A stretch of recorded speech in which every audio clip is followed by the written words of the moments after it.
Everyone could take their seats, please.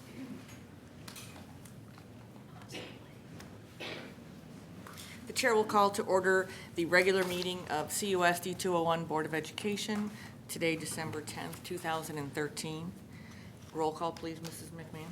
Mr. Armstrong? Here. Ms. Caparelli? Here. Mrs. Charlton? Here. Mrs. Hancock? Here. Mr. Johnson? Here. Mrs. Notbush? Here. Mr. Price? Here. If we could stand for the Pledge of Allegiance, please. I pledge allegiance to the flag of the United States of America and to the republic for which it stands, one nation, under God, indivisible, with liberty and justice for all.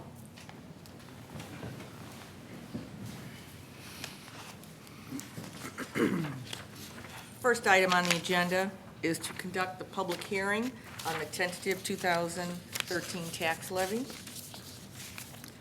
So I will call to order the public hearing.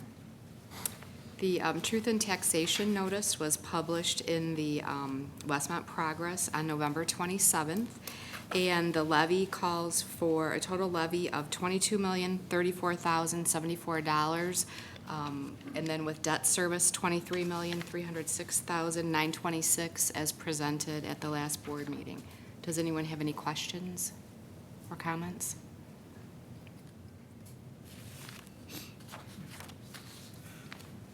Okay. Are there any public comments concerning the proposed 2013 tax levy?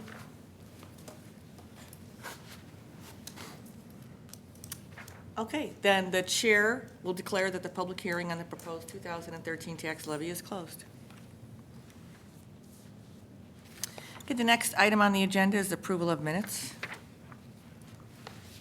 The chair will entertain a motion to approve the minutes of the November 19th, 2013 regular meeting of the Board of Education as presented. So moved. Seconded. All in favor? Aye. Opposed? Okay, motion carries. The chair will entertain a motion to approve the minutes of the closed session of the November 19, 2013 regular meeting of the Board of Education as presented. So moved. Second. All in favor? Aye. Any opposed? Motion carries. All right, are there any, let's start with the celebrate success with the WTA, please. Good evening, board members, Mr. Carey, Ms. Sanderson, Ms. McMahon. Thank you for this opportunity to speak to you and the community. Tonight, the Westmont Teachers Association would like to introduce Debbie Hinman. I learned this today. Deb is a proud graduate of Westmont High School, class of '78. She graduated from Monmouth College with a degree in elementary education and special education, and also graduated from National Louis University with her master's in curriculum and instruction. She has several other degrees and certifications and belongs to the Illinois Dyslexia Association and Council of Exceptional Children. As a resource teacher, she has worked with all grade levels and subjects and sponsors the Manning Student Council. She has been a speaker at several conferences in her area of expertise, and in 2002 was part of the reading team that helped Manning win the Illinois branch of the International Dyslexia Association It Takes a Village Readers Award. Please welcome Deb. Thank you, Laura. Well, thank you very much for this opportunity. I am very excited to share with you a passion that I have had my entire career as an educator in District 201, and that is teaching learning disabled children how to read. I teach reading through a multisensory structured language approach. This approach is designed to help those students who haven't learned how to read through the traditional reading methods. And let's see, I'm going to do this. What is a multisensory structured language approach? A multisensory structured language approach is taught simultaneously that involves multisensory instruction. This teaching is done using several different senses simultaneously in order to enhance the student's memory and learning of the material presented. It is also systematic and cumulative. The organization of the materials follow the logical order of the language. The sequence begins with the very easiest and basic elements and progresses methodically to the more complex, and each skill builds upon the next. It is also direct instruction. Concepts are taught directly to students. I never assume that my student knows something unless I have specifically taught that to the student. It is also synthetic and analytic. Synthetic is where you are teaching each individual sound unit so the student can put those sound units together. For instance, if I want the student to be able to read and spell the word that, or any word that begins with TH, I'm going to show them TH. We're going to talk about that sound. I'm going to teach them short A. I'm going to teach them the sound for T, and we're going to put that all together, and they're going to be able to say that. That is the synthetic part of the instruction. The second part is the analytical part, which is where you're showing the student the whole, and then you're breaking those parts down into prefixes, suffixes, root words, base words, to be able to read multisyllabic words. The other part of the instruction, it is always diagnostic and prescriptive. And what this is I am constantly, through every single lesson that I am teaching my students, I am looking for their strengths and weaknesses. And I am building upon those and using those strengths and weaknesses to build on what I'm going to teach in the next lesson. So what is taught in a structured language program? We're going to teach phonology and phonemic awareness, which is the understanding of sounds and how sounds are manipulated in words. We're going to look at letter-sound relationships. I'm going to teach them how to take longer words and look at syllables and root words and divide it that way. We're going to look at morphology, which is the study of how phonemes are combined to form words. And phonemes are the smallest elements of the English language that actually have meaning. So we're talking about prefixes, suffixes, root words. The other thing that I'm going to teach is syntax. And syntax is the set of principles that dictate the sequence and function of words in a sentence. And then I'm also going to work on semantics, which is the aspect of language that is connected with meaning. In a structured language lesson, everything builds upon everything that the student has been taught. For instance, if I'm going to teach a new sound unit, before I even present that sound unit to the student, we're going to work on phonemic awareness, or what I call ear training. And the student has nothing in front of them. They have absolutely no print. And we will do activities where I will say, this is the target sound you're going to listen to. So today you're going to listen for the SN sound. And every time you hear that, I want you to put a thumbs up. And so we will do several activities like that. Then, after the student has that in their phonemic awareness, then I'm going to actually produce a sound card to them.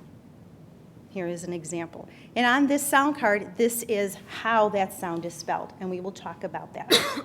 The next part of the lesson is where I will present to the student a list of words that begin with this sound unit, and we will read through those words. So we're building upon, we have the sound, now we have the visual, and now we're going to apply that into words.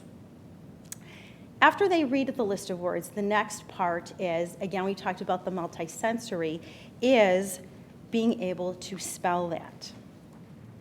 And here is an example of what a sample spelling lesson would be. For instance, in this particular spelling lesson that I have given the students, we're working on the ED sound. Now, every word that I'm going to give a child to spell, the child knows all of the spellings. Again, I'm never going to ask them to do anything that I have not previously taught them. So we've talked about ED. We've talked about, if you look at number 6, slipped. We've talked about why you double the P. All right? In number 4, the word was handed. So and every time I'm going to say this to work on the multisensory part, I say it, the student repeats it, and then the student has to actually say every single sound as they are writing every single letter. So this way I can begin to see where is that breakdown in instruction. And as a child worked through, I'm giving them hints, and the child was able to find that on their own. The next part of the lesson is called What Says. And on this particular part of the lesson, the student has already been introduced as to how all of these different sounds are spelled. So for instance, I asked the student, what says A? And I had 4 blanks on this wipe-off board, and the student knew there are 4 ways to spell the long A sound. The important thing here is not only what are the 4 ways that this student knows how to spell the long A sound, but what is the order. And the order is important because that is how frequent that particular sound will be found in the English language in that spelling. So AY is the least common spelling for A. And we did the same thing for E, and we did the same thing for the R-controlled vowels. From this, we do a blending drill. And this here is a card pack that I have for a 4th grade student. There are probably 30 more cards that are not in here that this student has not been introduced to. But we will take these cards and I will separate them. What is a beginning sound? What is an ending sound? And we progress and do a blending drill. Here is a beginning stage blending drill. And in a blending drill, the student is reading all nonsense words. And this is very key to a structured language program because the students that we see in this type of program, they've been exposed to a lot of print. They've had difficulty reading these words, but there are some words that they pick up right away. So when you're presented with a nonsense word, it's always like looking at a word you've never seen before, and you have to apply all those phonics skills. So this is what this is meant to do. This is a beginning stage. Here is an advanced stage where you can see we have a prefix, we have a suffix, and then we have our root word in the middle there. The last part that we have in our, or I should say the second, next to the last part that we have is dictation. And this is where the writing component is involved.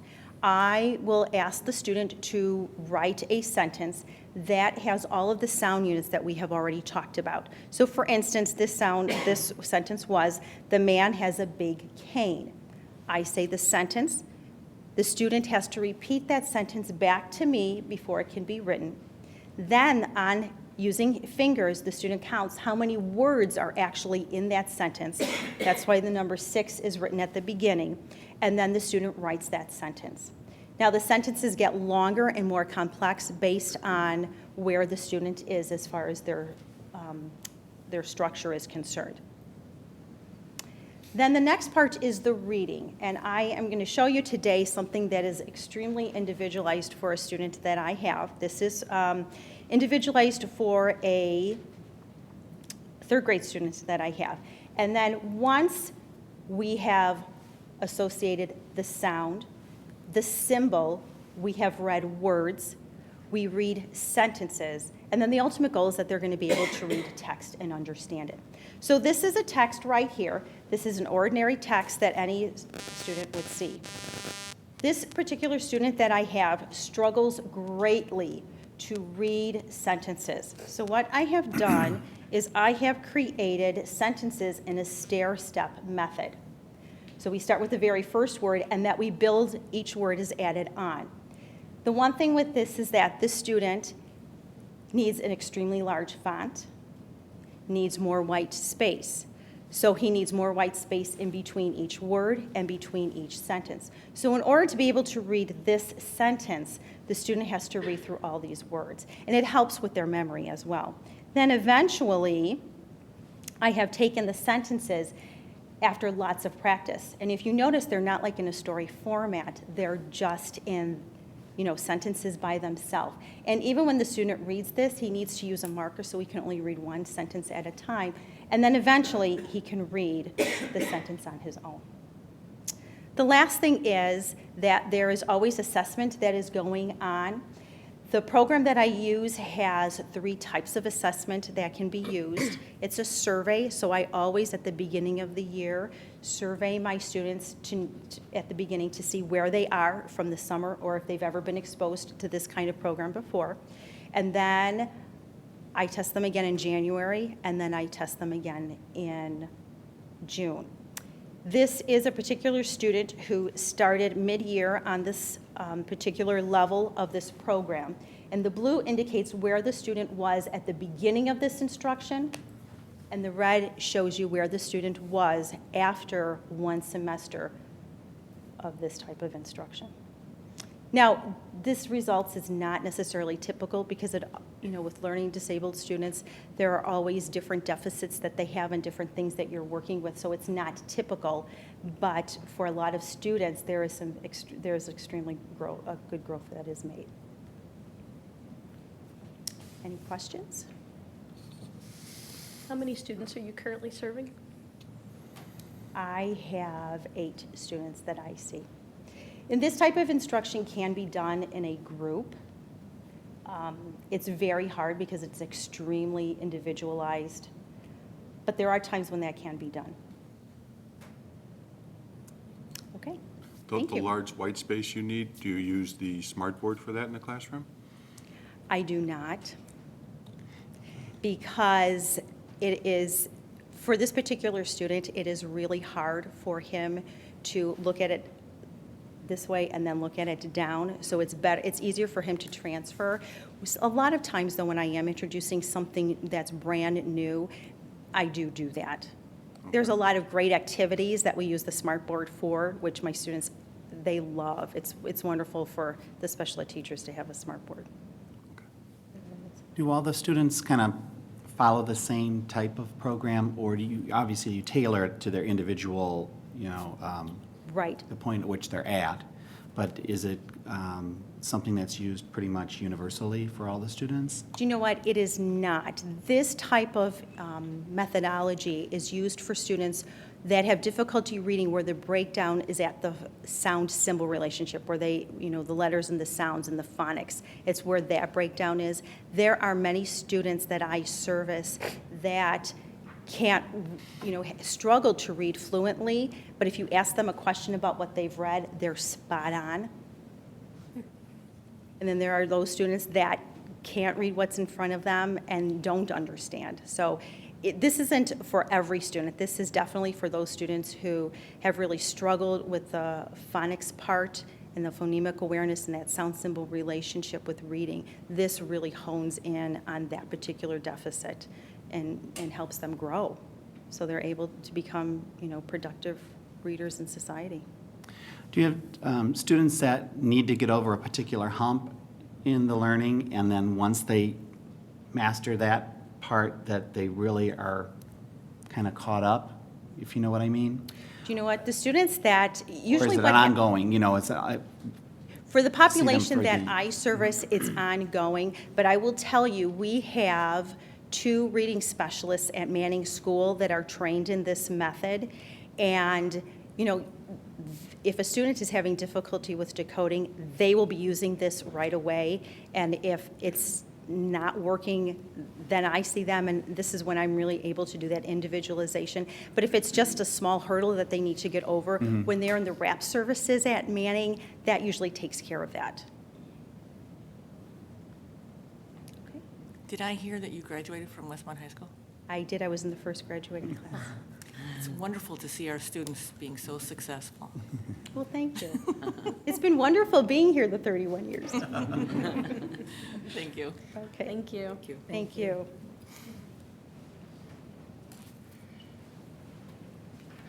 Thank you, ma'am. You're welcome. Thank you. The second group for tonight is composed of Jill Christensen, the First Start teacher at South School. She graduated from Bradley with a major in early childhood education and a minor in Spanish. She's a member of the district leadership team and is currently completing her bilingual ESL endorsement in National Louis. Catherine Smetana is the teacher's assistant for the First Start program at South. She graduated from Aurora University with an LEd certificate and special endorsements in language arts and social studies. Joanna Stumpf is the early childhood teacher at South School. She graduated with a master's degree in early childhood special education from Elmhurst College. She's a member of the district preschool screening team and currently completing her ESL endorsement from American College of Education. And Lillian Tsai is the teacher for the Early Childhood Special Education All-Day Program. She earned her bachelor's degree from Ohio State University and a master's degree in special education from Lewis University. In addition, she obtained an early childhood special education endorsement from the University of Illinois at Chicago. She's a professional member of the Autism Society of Illinois. She is serving on the district's EPERT committee. Please welcome them.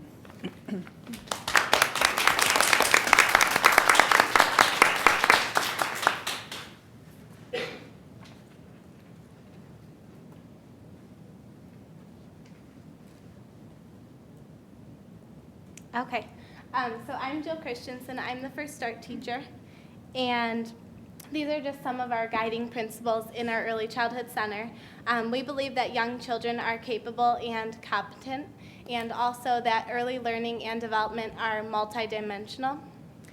We also believe that kids have to interact with their environment and in activities that they initiate and also teacher selected, and also that families are the primary and first caregivers. Okay, our program, I know we presented last year, so just to go over it a little bit more, this is the first year that we do have the tuition-based program blended with our Preschool for All grant. It meets 5 days a week. We have AM and PM session. We have a maximum of 20 students per class, and that's a 1-to-10 teacher-student ratio. And then also we have a state-certified teacher and teaching assistant. We are so excited to have our new furniture. So first when they come in, they hang up their coat and they put away their backpack. They all have their own cubby. So we actually have the AM on the red apples and then the PM on the green apples. So they do share, but they're never sharing at the same time. So they absolutely love that. Then we go into music in the hallway, where this is actually the time where all of our kids in every single classroom, they all come out together and we sing songs and do some movement activities. Then we have our circle time. Everyone finds their name on the carpet, and that's where we actually do our concept of the day. So if we're doing patterning, that's where I teach it there, and everyone has a chance to kind of get their opinion known. Then we have work time, and we have all of our different areas in the classroom. I know during the open house a lot of you saw it, and we're so excited. We have all of our new furniture, and it really brings it together. We have all of our blocks laid out the right way, and it's perfect now. So they go into their work time. They have 60 minutes to actually free play, so they can go from center to center as they choose to, and they absolutely love that time. That's their favorite time of the day. And then moving on in our day, we have a story time, which we pull different books based on thematic units. And then we always close that time with a special activity, either on the smart board or graphing or voting on something that they like to do. And then this is a picture of the bathroom that's actually in our class that they can use at any point in the day. And then we also take a group bathroom break and they wash their hands. And then we transition to snack time. It's a nutritional snack that is provided by the district, by the state, and they have that time to talk, and we work on language skills with them. And then the last 20 minutes of the day is probably one of their favorite times. We either take them out to the playground or we have gross motor time in our gymnasium. And also we do a lot of fun things throughout the day. Just recently, a couple examples are we decorated the Christmas tree that we have in the lobby with links that they constructed themselves.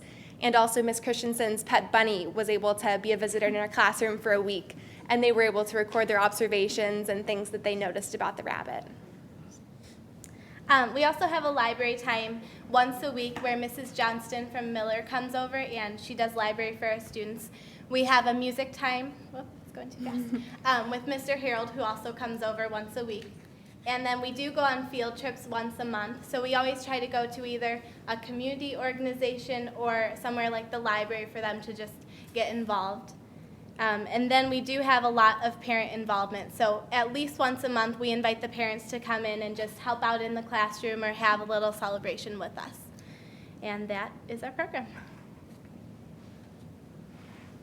Good evening. I'm Joan Stumpf, and I'm the early childhood special ed teacher. I have the half-day program at South School. We follow the Illinois Early Learning Standards for our curriculum. Our students attend 5 days a week, 2.5 hours a day. We have a smaller classroom. Our teacher-student ratio is 1 to 5. And we incorporate creative curriculum, which is the same curriculum that Ms. Christensen uses in her class. And the framework really is for the children to make choices, create and interact with their peers in the work-play centers that we have. Our rooms are very similar in setup. We have some of the same centers that Jill showed you in her photos. And we do many of the same activities. We have the group music with all 3 classes. We have center time, gross motor play, and snack time as well. Continuing, all of our students, though, in the early childhood half-day program have a IEP, individualized education program, and we provide support to each of the students per their IEP goals. We have speech therapy, occupational therapy, and physical therapy. All of these therapies, all the therapists that provide these services provide them in the classroom through the curriculum that we offer, and seldom do they need to be pulled out separately. But they are able to have those sessions right in our class. Many of you were at the open house, and this is a few of the photos of our class. We also have new furniture and a lovely, clean new space that the students are really enjoying. Okay. First, I really like to thank the board, all of us, thank all your support for the Early Childhood Center, and we have this fabulous facility for our children. I like to talk about the support system I have in my classroom. It's called the structured learning. Structured learning is an intervention philosophy. And what it is a system of organizing the teaching environment, organizing the space, and helps students to understand what is expected of them, where to begin and where it ends. And we also utilize visual cues. The student I have, they can comprehend visual information easily. I mean, I don't mean easily, better than verbal information, and also address challenging behaviors like resist to changes or easily distract, that type of behavior. Okay. So there are 3 areas of the structured teaching. The physical structure, visual and physical boundary in the classroom, how each function in the classroom is divided. The organization, how these functions are organized. Visual schedule, we use a classroom schedule, and also each one of my students has an individual schedule for themselves. The teaching component, I provide a work system for my students, so to build independent. The physical space in my classroom is clearly divided. It's divided by the furniture I have, and in some cases by a couple of dividers. What you're looking at on the upper left is the play center, and then on the bottom, the 3 areas. The first one is a sensory motor area, and we also utilize that space for nap time in the afternoon.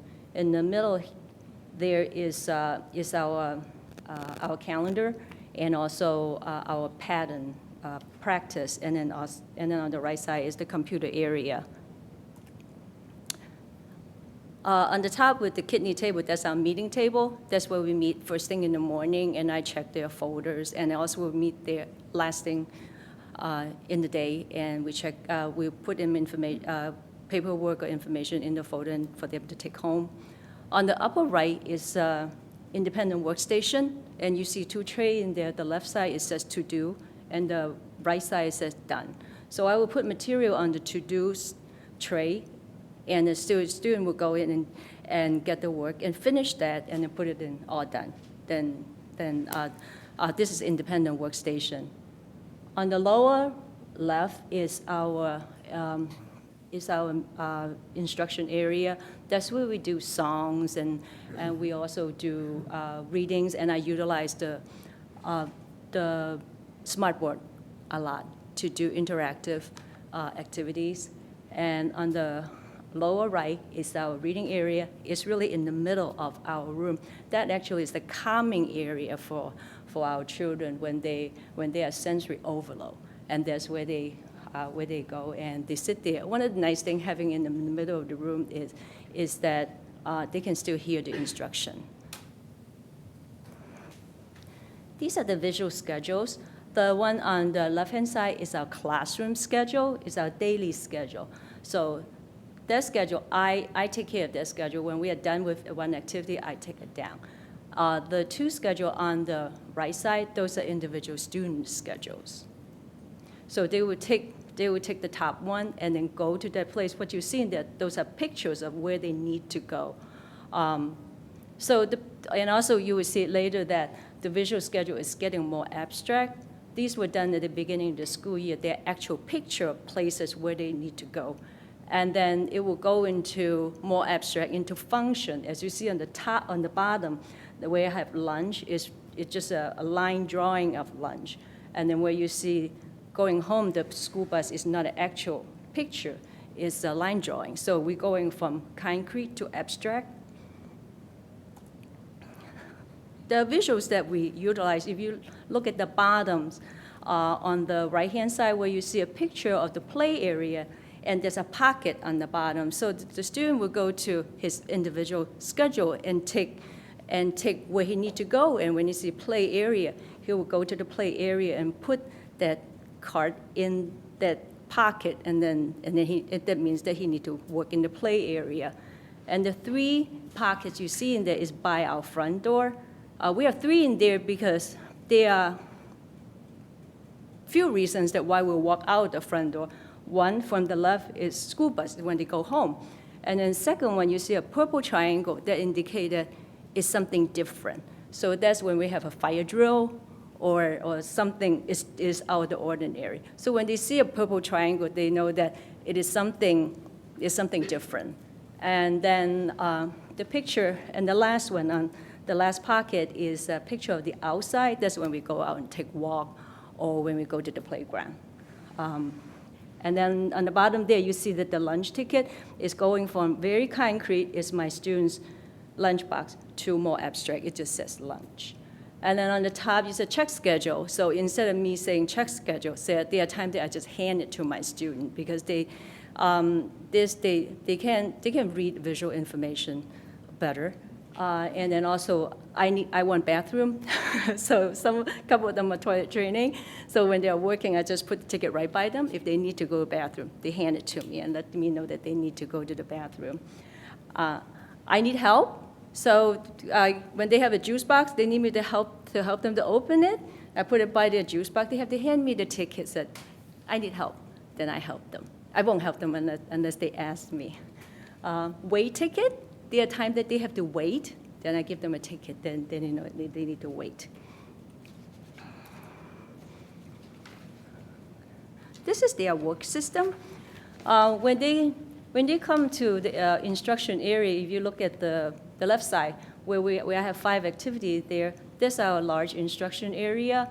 I have 5 activities. That sound like a lot, but these are very interactive, and they also have a lot of movement. We sing, and then we say the pledge. That's what we do in the morning.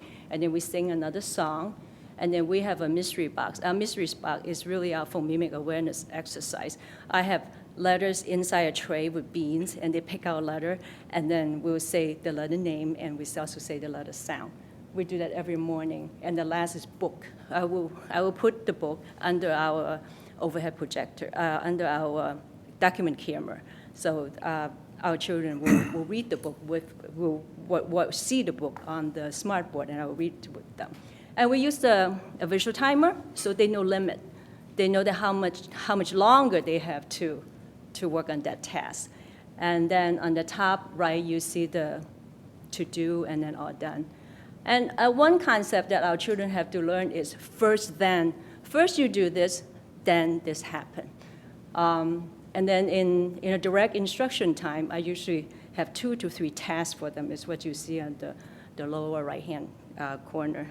So the structured teaching approach helps students to allow students to follow these visual cues to help them to reduce anxiety and also increase their independent functioning. These are more the teaching components I have. I have choices for them. They have to tell me what they want. I give them 2 choices. So if they want juice, they take down the juice picture and say, I want juice.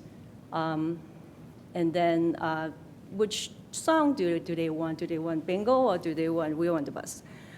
The 3 pictures you see on the bottom, there's a three-step procedure. We do it every morning, and when they go home, they need to open the folder, take out the paper in the morning, close the folder, and put it away. And I use visual to remind them of what to do. We have a 2 switch, so we use the switch for yes or no, answer yes or no question, or take turn. My turn, your turn. And also another component I use to help students to organize and also and also prepare them for events and also change behavior in social stories. You're looking at one social story here is about requesting headphones. When the room is too loud, headphones will make it quiet. So that's a social story I write for my students. And another thing is transition, like the Christmas holiday is coming up. Christmas holiday is 2 weeks. So 2 weeks for students not come to school, it's the structure. When they come back in January, it's going to feel different, feel uncomfortable. So when they go on Christmas break, I will send them the calendar so they can count how many days. They cross out each day and they know how many more days they have before they come back to school. And I will provide them with social stories that back to school. What are we going to do when we come back to school, just to prepare them when they come back from holidays? Any question?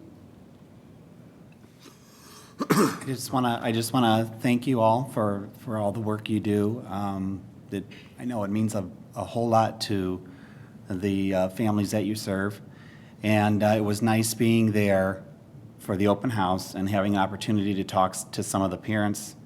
And it was interesting to note how some of them really did a lot of homework before they decided, where their child was going to attend, and felt that the staff, the programming, and the facilities at our early childhood center were top-notch. And they are very pleased, and they were not shy about letting us know how happy they were.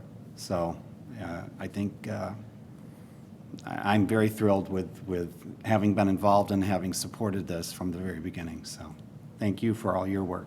Well, thank you for your support.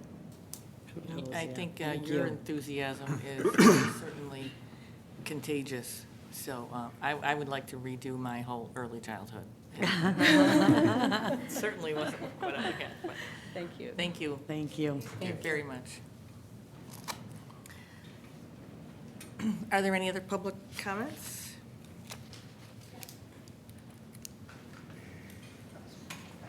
My name is Grace Snyder-Kubica. I'm a resident in Westmont. And first of all, I'd like to tell you I'm just very thrilled with your teachers. I have a daughter that also teaches early childhood and special ed, and that was a wonderful presentation, ladies, absolutely wonderful. I guess we have a great educational system here, though I've heard that. I have heard that the Westmont schools are excellent. One of the reasons I came. The other reason is I need to jump back to your tax levy thing. I know that there's a tax meeting coming up Thursday for the village board. I'm sure that you need an increase in your taxes. Everybody needs an increase. How much is it necessary for you to have? How did this TIF district affect you? Are you able to realize or ask for enough taxes to support the things that you need in your school?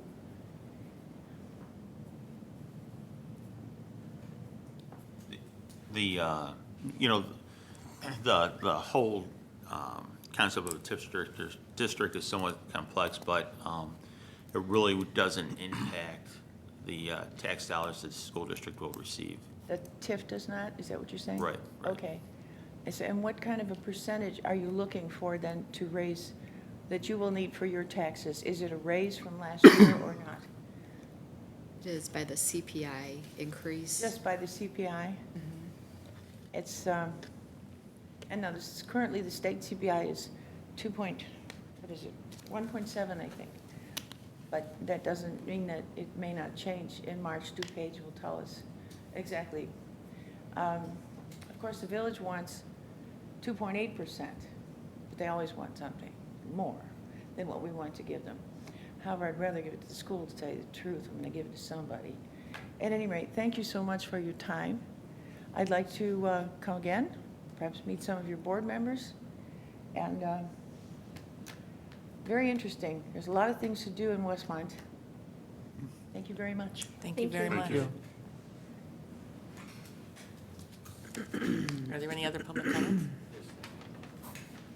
Hi, my name is Dan Charleston. I just wanted to touch, there's a couple things on your agenda tonight that are fairly technical and financial and related to taxes, and so I thought I wanted to touch on them in simple terms because they are so very technical, and the language that's around them is very technical, so I want to boil it down to simple terms.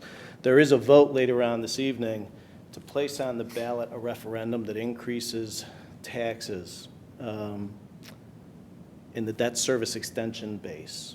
Very technical. Basically asking the community for $1,750,000 extra in taxes. In short, the simple way to say that, and I think it's important to say it simply, the district is asking community members, for people who own a house worth approximately $200,000, about $250 a year, forever, growing at inflation. For somebody owning a $400,000 house, that's $500 a year. And for business owners, it's more substantial. The reason you're asking is important. It's to fund capital projects in the district, perhaps as much as $24 million, $25 million worth, $15 million of which is going to go to Manning. The thing that I'm troubled by is the fact that you're going to place that question on the ballot in March, which will give you no time to have a discussion with the community, no time to educate the community, no time to talk with the community about the project you're funding. I think that's too short. Secondly, you're going to have a presentation from Mr. Francis here to my right on a 5-year projection on district finances. Having looked at it earlier today, I just have to say out loud, it is truly a worst case scenario. After a number of technical discussions about variables like CPI and investment income rates and new growth and insurance costs and staffing, you're going to get a picture that shows massive deficits, very scary, for years to come. But we've run $1 million plus surpluses for the last 3 years. We've used a model in previous years, for instance, CPI or inflation. We've used 2.5 in all previous years. Suddenly, we're using 1.5 for the next 5 years. The Fed will be happy to know that inflation is dead. That difference amounts to $200,000 a year that you're showing as money that's not coming in. Investment income, you have sizable cash balances. 15 basis points on interest income is the lowest we've seen in our lifetimes, and we're keeping it there for 5 years. I don't think interest rates are staying low forever. Insurance costs, we're growing at 10% a year, but we've capped our insurance exposure in the contract in this district so that it's shared with employees. To actually realize 10% premium growth in insurance, health insurance in particular, you would have to have high teens to low 20% increases in premiums for the next 5 years. I don't think that's realistic either. And staffing is held constant as opposed to varied by enrollment. And that was exactly the argument that this board used in March, this past March, when it cut 2 teachers at Miller about enrollment. So for the record, I think you should be using 2%, as I've always said, for CPI, 25 basis points in investment income, new growth at 0.75% against the AV, insurance growth at 6%, and staffing as a ratio to your enrollment.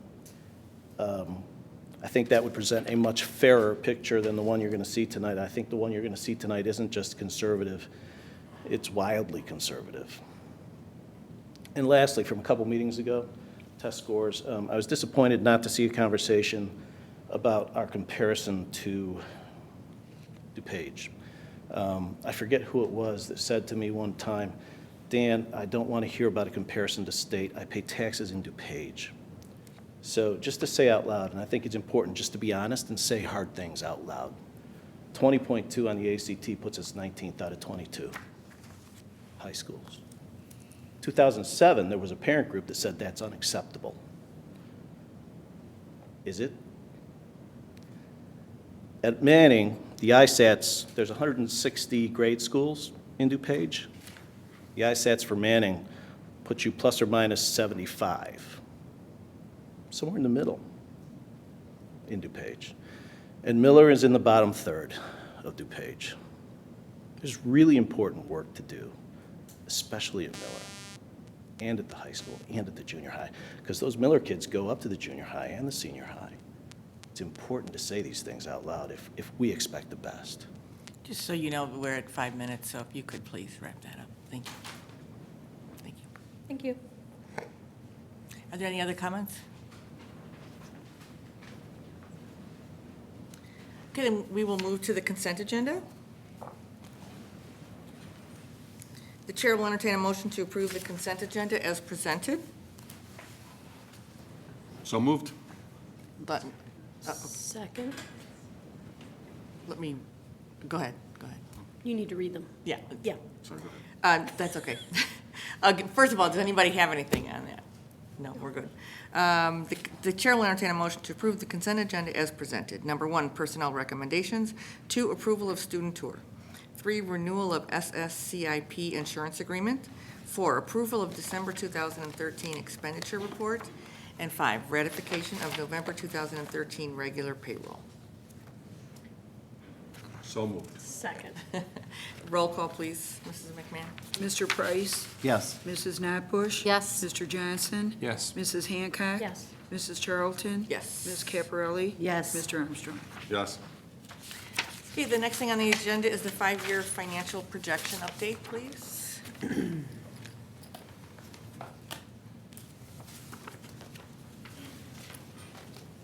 Bye, Mike.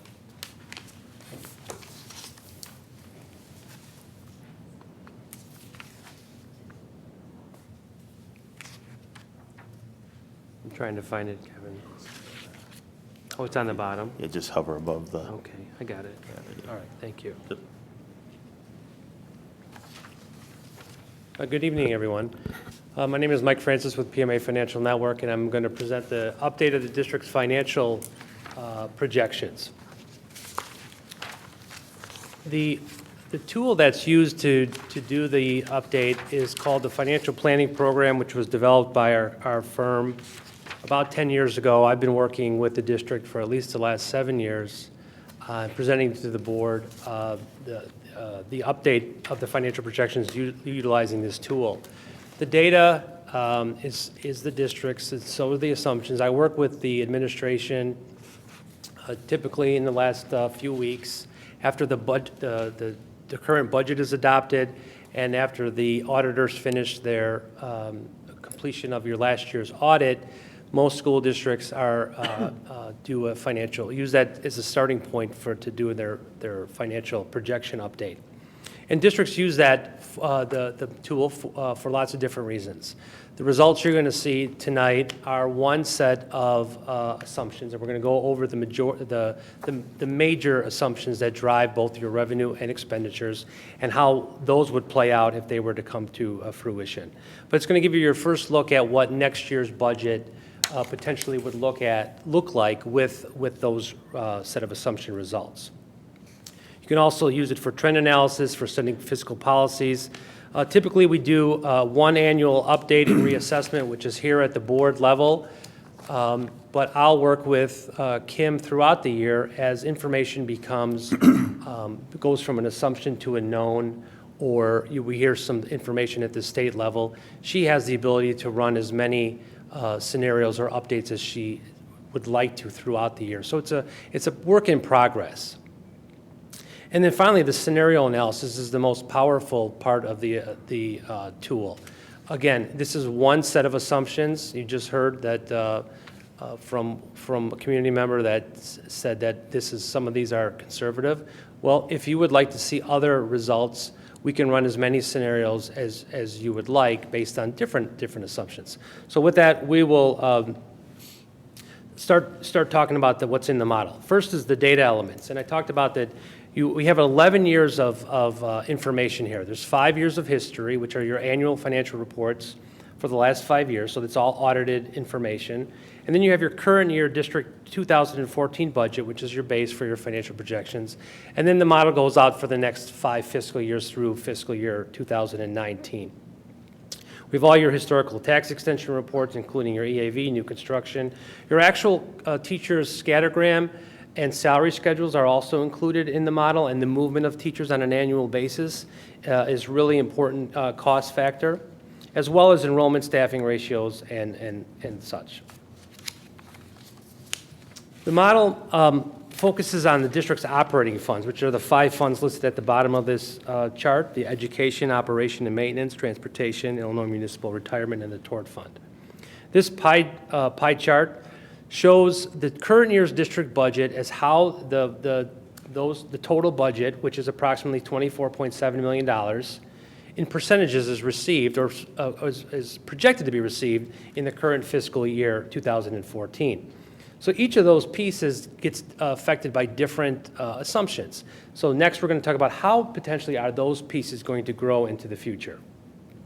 Your largest piece being property taxes at over 82% of your total budget are affected by really 2 major factors. One is the consumer price index, and the other one is the amount of new construction or new EAV added to the district's tax base on an annual basis. The CPI is a number that's, it's a federal number that comes out on a monthly basis, but the number that's used to drive your tax levy is the calendar year number, which is typically known each January. So being we're in the beginning of December, we're pretty close to knowing what the 2013 CPI is going to be that will drive your 2014 tax levy number. This chart shows you the last few years of history of the CPI and what's used in the projection in the model. So your CPI has gone from a low in 2009 of a 0.1 to the high in the last 5 years of a 3.0. The levy that you're adopting, I'm assuming later on this evening, is driven by last year's CPI number, which is that last dark blue bar, the 1.7.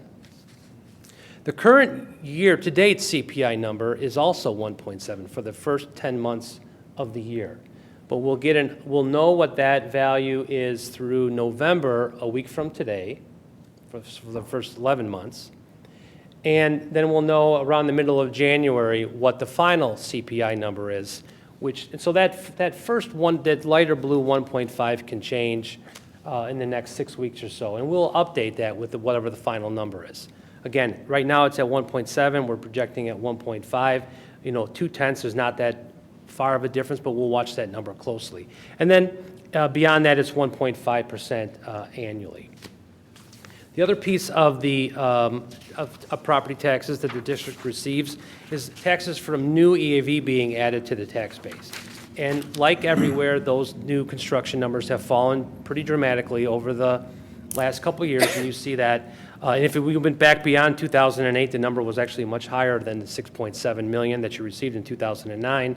But over the last 3 years, the actual amounts have been under $3 million or under. And initial estimates for 2013 are around $1.5 million, and we're holding that projection flat in the model. So what is that? Well, I got one slide after this. It's going to talk about the sensitivity of those options. But before then, there's some other local. You get another piece of your budget is known as other local revenue.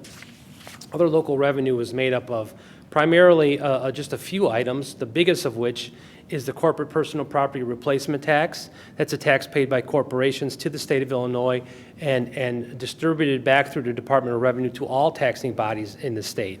And the projection for that is about $300,000 annually. Your current budget amount, I believe, is about $250,000. So we've actually increased that based on what the Department of Revenue is telling us their most recent estimate, what they're estimating you're going to receive in the current fiscal year, and holding that amount flat at $300,000. Investment income projected at 0.15% annually as a rate of return. Again, this is the dollars that you have dollars to invest. Unfortunately, there's not a lot of good investment opportunities to return a high yield, just like your individual portfolios, and the projection for that is a 0.15%.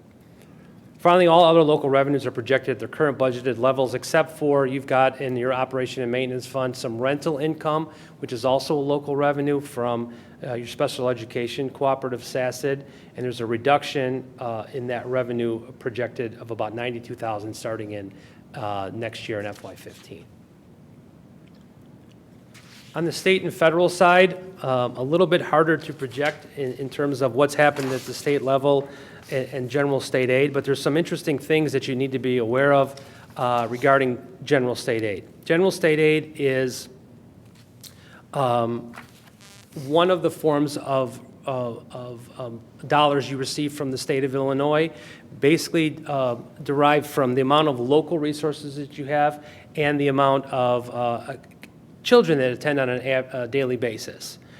And that amount, the foundation level, which is currently $61.19, is set each year by the General Assembly, and you don't receive $61.19 from the state. Obviously, nobody receives that. You receive, typically, the school districts receive that minus what we're generating locally through local wealth, through local property taxes. That foundation level is critical, and typically, prior to 2009, would grow on an annual basis, $100 or $200 or $300 on an annual basis. Over the last 4 or 5 years, the General Assembly has not increased the foundation level. Not only have they not increased it, they no longer can pay you 100% on the dollar for what the final results of what you deserve under the formula. And so they started prorating. 2 years ago, they prorated it to 95%. Last year, it was 89%. This year, they held that proration to 89%. And to do that required them to add about $160 million into the pot of money statewide for general state aid to keep the proration at 89%, meaning you're only getting 89 cents on the dollar that's due to you under the current GSA formula. Now, coinciding with that is that you, for the first time that I know of, 2013-14 school year, you have moved to what's known as flat grant funding. There's 3 different classifications under the GSA formula. One's known as, it's all based on local wealth. The one is called foundation, the second one is called alternate method, and the highest one, or the last one, is called flat grant status, where you just receive $218, the minimum, per ADA as a part of your general state aid equation. Funded, obviously, at 89%. Why that's important to know is that there's currently a lot of discussion at the state level. There's a committee meeting regarding general state aid, and there's always been talk of equity in Illinois and the disparity among school districts and how schools are funded. And while one would argue that if everybody gets prorated at 89%, that's equally everyone's taking their same share of reduction. However, some school districts are much more reliant on general state aid. They're not getting $218 per child. They might be receiving $2,000 or $3,000 per child, and they're also being reduced to 89%. So it's hurting them on a per-person basis much greater than it is other districts. That being said, there's talk that there could be some formulatic changes to general state aid. One of the areas that's a high target area for change, if there is change, would be the districts that are in the flat grant status. They're the biggest target, in my opinion, of changes, because one could argue that they're already being funded at a very high local level compared to some other school districts throughout the state. So I point that out just to be aware of. You get about $600 and some thousand annually from general state aid. And you need to watch this committee and watch the outcome of this committee, because it could be a revenue source that could be being altered, if not going away, at some point, at some level in the future. For the model, we're not doing that. We're projecting it only at an 85% level, which is what the current assumption is if the state holds the pot of money that funds general state aid this year constant, and then distributes at that level. As local resources go down, the balance of general state aid typically goes up, there's more pressure on the pie, they can't fund it, so the proration comes down to an approximate an 85% level, and that's what we're projecting in these results today. All other state categorical grants are projected at their current levels. Exception, you get about $45,000 for an AP grant, and we're projecting that through next year, but for 15, 16, for FY 16 and beyond, that amount is projected to go away. Same thing at the federal level, all current budgets are being held level except for the special ed IDEA room and board funding, and there's a projected loss of about $72,000 based on some information that Kim has on that particular program starting next year. Going back to the tax side, which is over 82% of your revenue, the sensitivity analysis on those variables, if the CPI is higher or lower than the 1.5% that we're showing, it's about $207,000 plus or minus to your aggregate tax base on an annual basis forever moving forward. Same thing with new property. If new property actually starts to grow back into the district for every $1 million worth of new construction, you would receive about $46,000 more to the district's tax base. Does anybody have any questions on revenue? Moving on to expenditures, this pie chart shows how the district spends. Is budgeted to spend its current allotment of budget of about $24.2 million, and again, looking at the same 5 funds that makes up its operating funds. And we'll talk next about the assumptions that are driving each of these pieces potentially moving forward into the future. For salaries, all salaries are projected at CPI. Teachers also receive a step and lane changes. All their staff, just CPI annual increase. Health insurance is projected for next year at 8% and then 10% thereafter.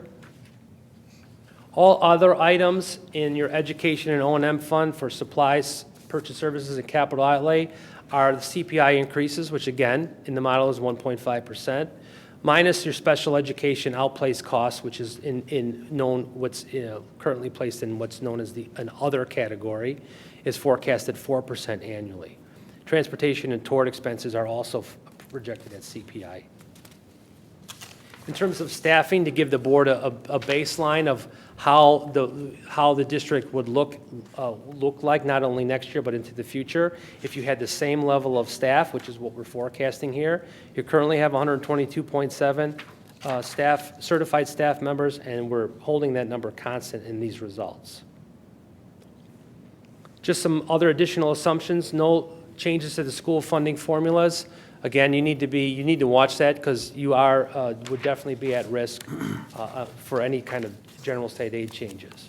No change to the tax cap law, and also the board adopting a levy that captures the CPI on an annual basis. Pension reform just got signed into law last week, and one of the topics over the last year or two was the state getting out of the pension business and passing the obligation that they have not been contributing to TRS back to the local school district so that it could actually be contributed on an annual basis. But it would be a cost, they would be shifting their burden back to you over some period of time. That was not in this latest law that was just passed, but there's lots of talk that it's not dead and that it will come back at some point in the near future. We have not included that potential cost in anywhere in this particular results, but that potential cost could for sensitivity on that potential cost, if they passed along for every 1% they passed back, and there's at least 6 or 7 or 8%, I don't know because the number changes depending on if the pension bill they just passed is legal or not, but if they were to pass on the full burden, it could be, it's well beyond potentially the 5 years that we're looking at in the projection, and it could be hundreds and hundreds of thousands of dollars. It's about $123,000 per 1% in today's costs. We also, we have some salary savings for known retirements. We have 11 people that we know, the district knows are going to retire in the next 4 years, and those salaries are being replaced at an estimated average salary for the replacement of about $61,000. And then finally, the current budgeted expenditures in FY14 have got to be a good basis for the projections. So the last 2 pages of the presentation really focus on, okay, what does this mean? Where are we at today, and where potentially do all these assumptions give us a look at next year's first look at next year's estimated forecast for FY15's budget. The first column just summarizes your current FY14 budget, as we've been talking about. $24.7 million made up of local, state, and federal revenue. You have $25.2 million of expenditures budgeted, so that you have about just under a $500,000 budgeted deficit in the current fiscal year, meaning expenses are projected to exceed revenues by about $500,000. You see those $2.5 million right below it, one positive, one negative. It's just it's a funnel for working cash money being funneled into the site and construction for capital projects. It's simply funneling through the operation and maintenance fund. It's an in and out, it's a wash, but we're showing that as a net zero for transfers. So ultimately, the next thing you need to look at is our fund balance, and how will our fund balance potentially change. Your audited fund balance for the ending 2013 for your operating funds is $14.6 million, and based on your budgeted deficit, it would fall to about $14.2 million, which is a 56% fund balance when you compare it to the annual expenditures budgeted for the year. Really, the most important column is the next one, FY15, because that's what we're doing, is projecting what potentially does FY15 look like.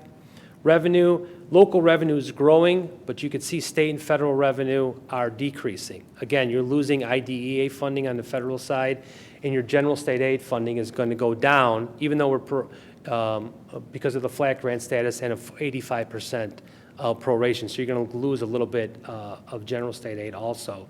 Overall, your revenue is up, but it's only up about 1%. Expenses are up just under 2%.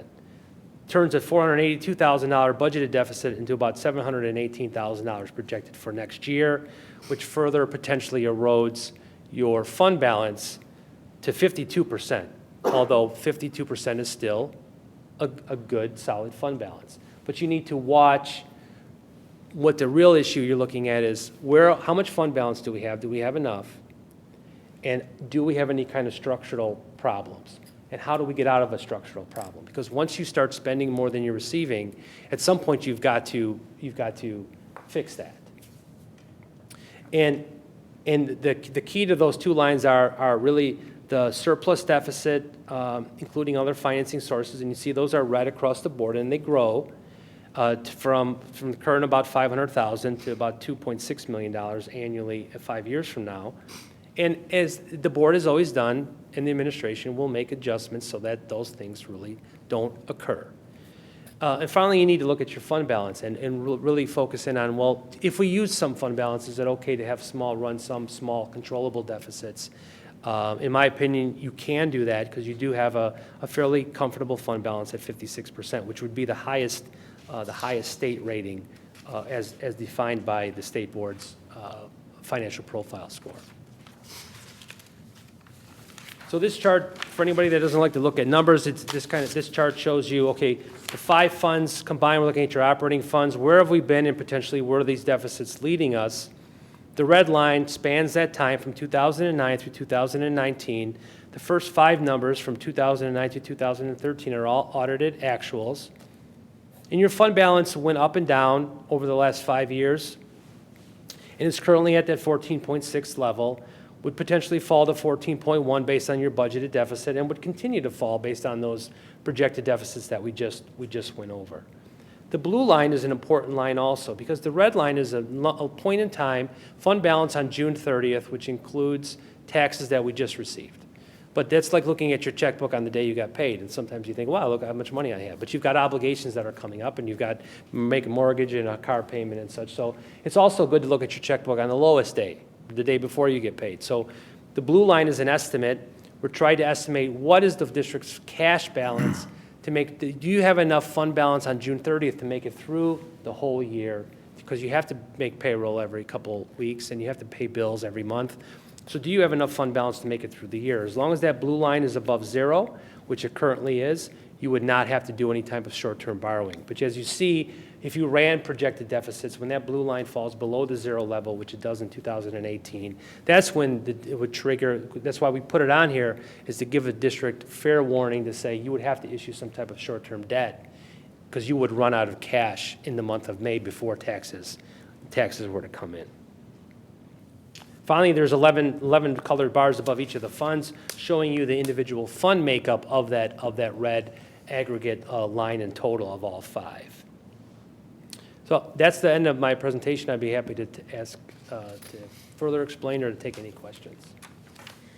I have a question. So we've had a couple of years of surplus ultimately at the end of the year. Is this year, we're going to end up there as well? And how much does that change the long range, this picture? Well, obviously, if this year winds up better, then this moves all those lines further to the right. So it moves those deficits out further. And if you go back and you can look and see, we've done better. We had, in 2010, there was a pretty big dip. And when Kevin and I came in, we made a lot of changes to try and bring the district out of that substantial dip and get things on the right track. And one of the things we try to do is we use this as our guideline for thoughtful spending. And so this is what we hope is the worst case scenario and that things will be better. But there's still lots of things. Mike and I spent several hours last week going over all of the data. There's still several numbers that we don't know. We still don't know all our special ed funding. We're still waiting on some of that, which could be another couple $100,000 to the district, to the plus. But on the other hand, Linda and I spent an hour or two together last week as well talking about the expenditure side of special education. We have students who we thought were going to be in one placement, are now in a different one. Somebody was going to be in a outbound tuition room and board. Now they're not. Things change. Our tuition room and board funding is changing. There's a lot of moving parts. We have not known all of our salaries ever in the 4 years that I've been here. We've never known what all our salaries are going to be when we do the budget. We're hopefully going to have another contract settled this evening. So, I mean, you can see we're almost 6 months. We're 6 months into the year. We don't know what special ed funding is. We haven't had some of our contracts settled. Those are some big pieces. And in terms of the insurance, we've been very fortunate over the last couple of years to have some declines and then just a small increase this year. But that's really not what's happening for most people. They're seeing pretty large increases. And then we also have to build in some cushion for new enrollees during our open enrollment period, since that's midway through the year. What we did do was we used the 1.5% CPI because that's what we're modeling for in our referendum scenarios. So we want to keep all of our projections in line. Obviously, if CPI is higher, a lot of our contracts are tied to CPI, so we'll have increased revenues, but we'll also have increased expenditures as well. Our salaries, our transportation contract, a lot of things, and we would adjust our model as well. If we increase our CPI on the revenue side, we're going to increase our expenditures to match that CPI on the expenditure side. So, in terms of that, I think, again, we're in a pretty even place. What else? I had a couple notes. The general state aid, we don't know what's going to happen to that, but that could be a $200,000 decrease in revenue that, and hopefully maybe it's offset by some special ed funding that we do receive. So right now, maybe we're kind of at a wash. So those are the kinds of things that as information comes from the state, we hear different things. We move that. We make changes. Mike and I made several changes last year as we try and model things. We've kept staffing constant because we do have some retirements, and our enrollments are decreasing. So logically, if your enrollments decrease, you wouldn't see an increase in staffing. unless you need to are adding some kind of programs or things. And again, when we're adding programs, we want to make sure that we're doing that in a thoughtful manner so that we can sustain those and not go through all the budget reductions that you guys went through in 2009 and really upset the community. So that's one of the things that, we try and really make sure that we can manage things. And then as we're making decisions as an administrative team on what we need, what kind of spending we need to do, we can kind of do some adjustments and maybe we trade this thing for that. And obviously we always want our projections to come in better than they are, but I give you the worst case scenario so that we can move off of that.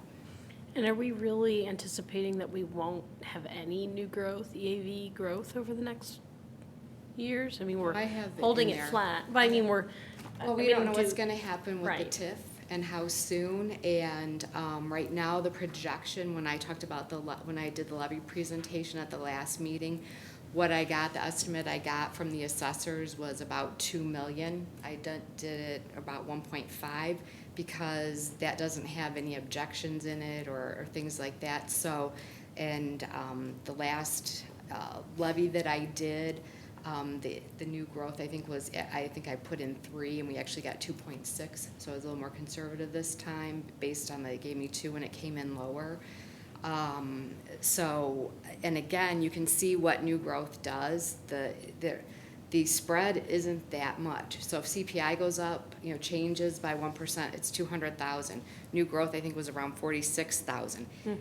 They're not huge dollars, given that there's probably not a lot of growth. We're landlocked. We're about 4.6 miles, and there's unless we're getting tear downs, there's not really any new industry that's coming in or doing things. And so I have seen one tear down going on in town or by Holy Trinity.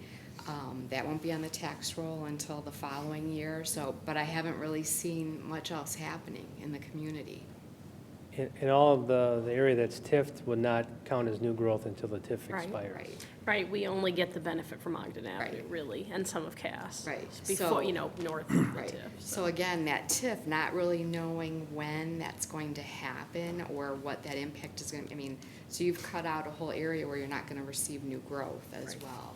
And So- hopefully they're wildly successful. And we hope they are, and then. Because someday in the at- future, when none of us are here Right. anymore, we will get that growth, so.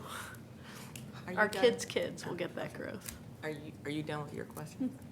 I would have to say, first of all, that to both of you, two of you, that contrary to what we've heard, I would like to have these kind of projections. I don't want, I want to see conservative. Because if we do end up in a better place, then that's better.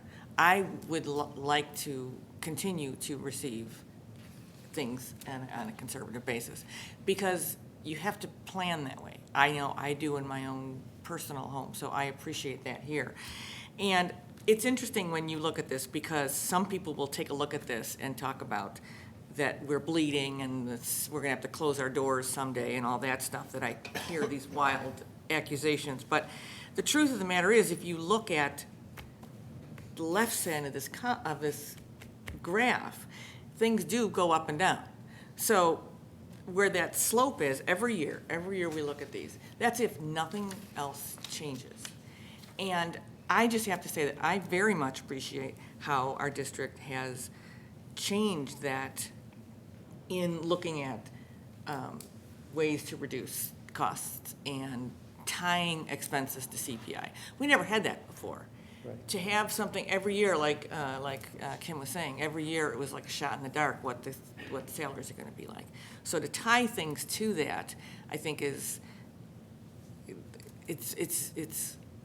fantastic for financial planning. So you at least have something to plan for.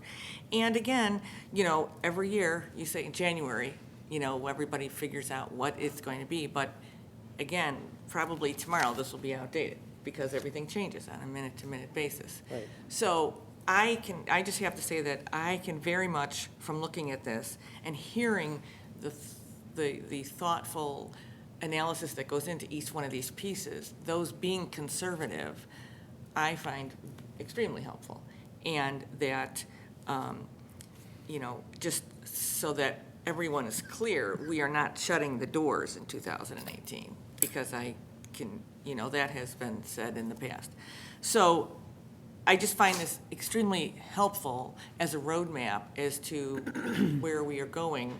However, that plan of, like, we're doing eBird, like, where is the best place to put our money?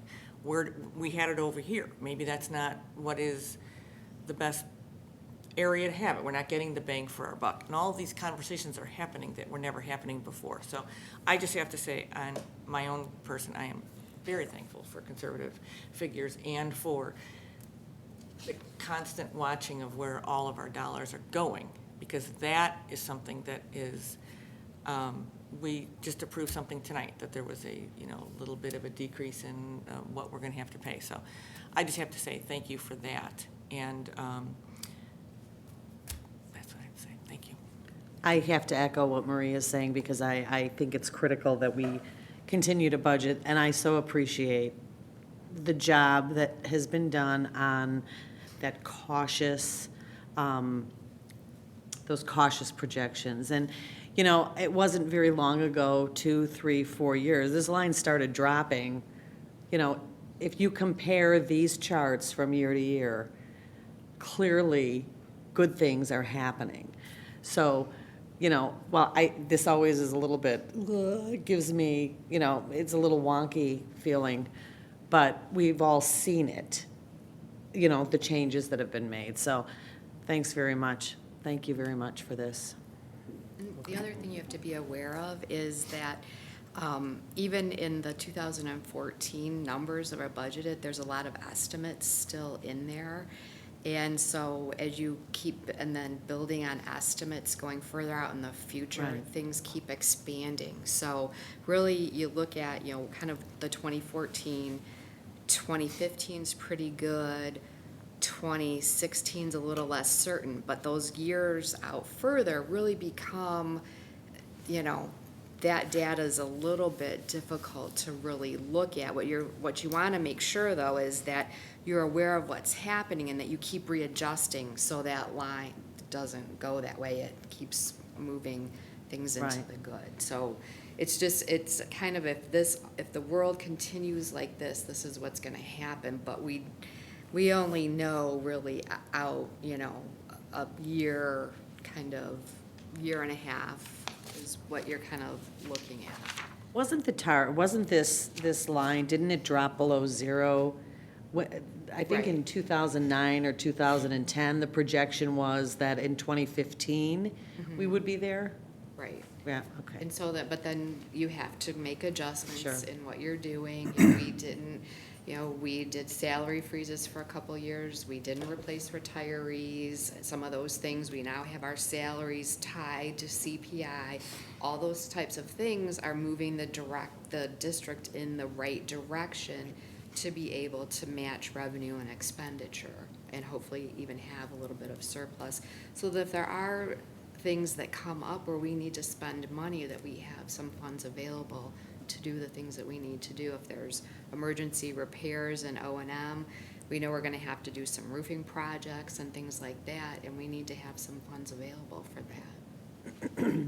Following up on just something you said, I think is a very interesting point, because I think that's pretty much why you look at like 3 to 5 year plan. You can't really ever go past that, because otherwise, that line would probably just go right off the page, because you don't know. You can only guesstimate based on what your information is. So I also appreciate that. I know at some point there was someone asked for like a 10 or 15 year projection, but I don't even know how that would even be beneficial, because I think what you said, Kim, is right. You look at where you're at each step of the way, and then you make adjustments as you go based on the information that you're currently getting. So I have to say I appreciate that too. Yeah, minus some huge thing that's going to happen in an out year, like an expiration of a TIF. Who's to predict what's anything different if years 3, 4, and 5 start to get fuzzy? Years 6 through 10 are even obviously more fuzzy. I just wanted to point out one thing, really more to the community than anything else, based on some of the information that was said earlier tonight. Just everybody should remember the careful approach that's been taken by Kim and Kevin has helped save us enough money to restore programs into the high school, to add programs into the high school, to add programs back into the junior high that we had to cut years ago because we weren't being as conservative as we should have been. So I think it's just important for everybody to realize how important that's been to take that careful approach. Also, this is, I mean, simply, and you've said it, and we've said it here before, that this is just a tool. And we can take this tool and we can use it and say, oh, look at all these horrible things that are going to happen, and we need to cut programs, or we need to, and we've heard this before, and boards take that approach to fill whatever need they want to fulfill. What interests me mostly on this chart is the audited years, which are on the left side, where the slope of the line clearly is in the positive direction. Balances are going up through some really rather, trying and difficult years where the CPI was very low, and yet we still were managed, to have that increase in our fund balance, and that will replace some of the deficit money that has been spent over the past decade. So I think in a nutshell, to summarize, I guess, you have very little control over your revenue.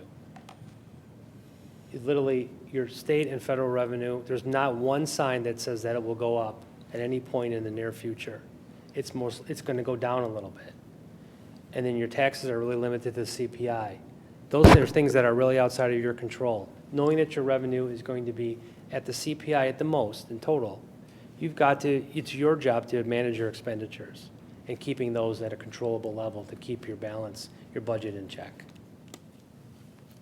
The other comment I had about the pension reform, I really feel that's obviously going to go to court, and there'll be some sort of ruling on it, but I mean, a lot of what I've read on it specifically, that portions of it will likely be found unconstitutional.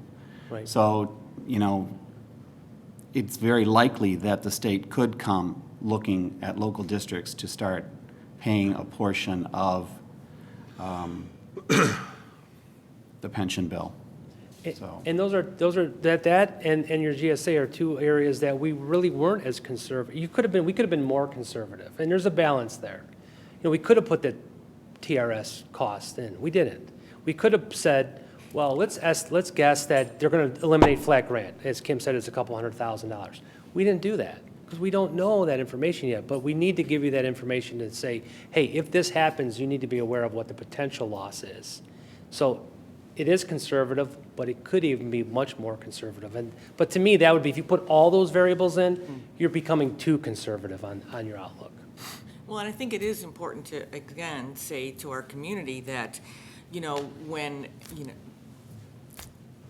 when we hear these things, we hear all this, this pension reform, that could hurt us dramatically, because that's something that we have budgets and plans and all of these things, and then all of a sudden you get a whole new mandate with no place to fund it.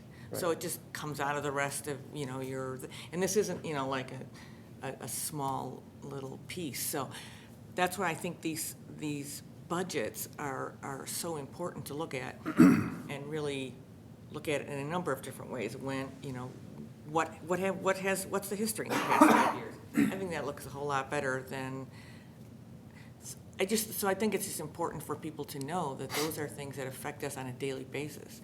And it doesn't sound like all of a sudden the state's going to find money and all of a sudden start throwing money at us, I mean, we have, Kim and some of our staff have done a fantastic job of doing the begrudging work of doing grant applications to try to get some of the specific money out there that's allocated.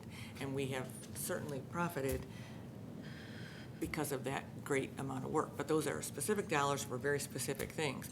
Where if you take the whole budget, what we have here, it's a very scary piece. So right. However, that being said, I think this is, appreciate the tool.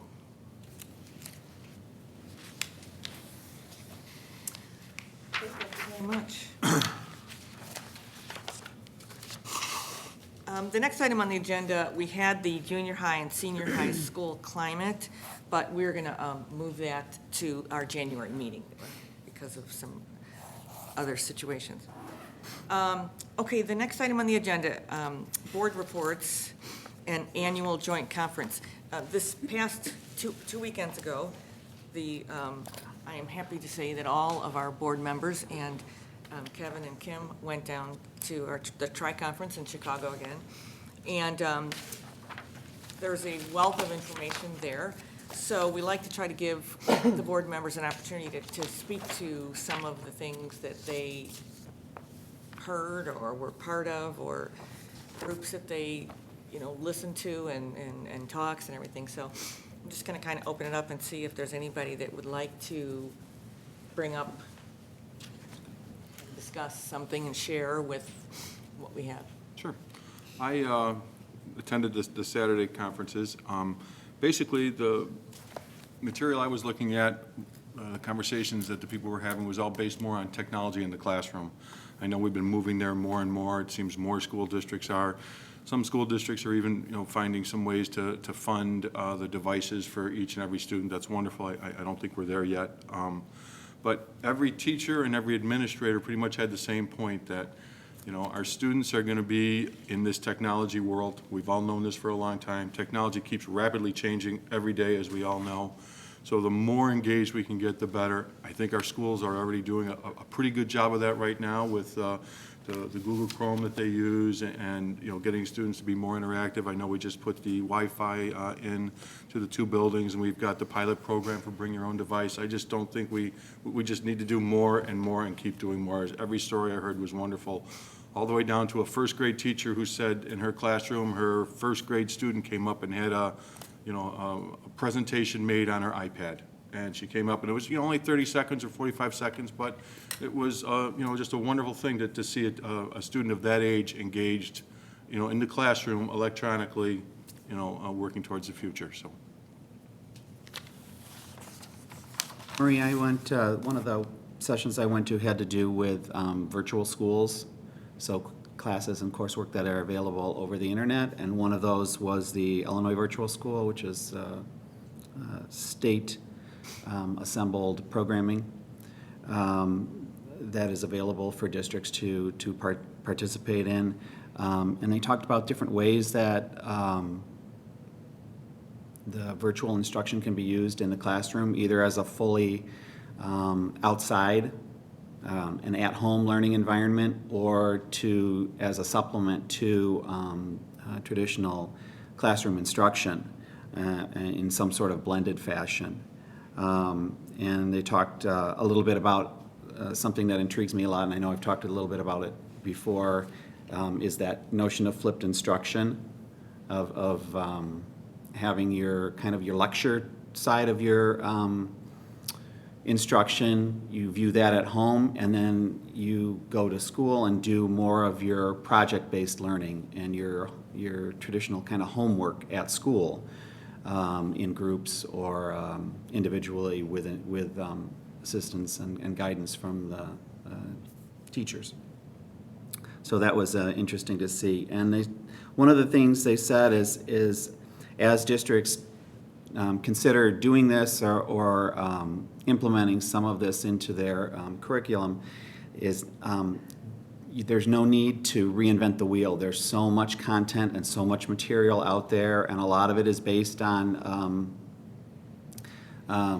research and has been shown, to be effective, that you can take bits and pieces or whole programs at almost no cost and utilize them in your classroom. So they stressed a lot, don't try to reinvent, don't try to create a whole program, a whole virtual program for yourself, but utilize a lot of the material that's already out there.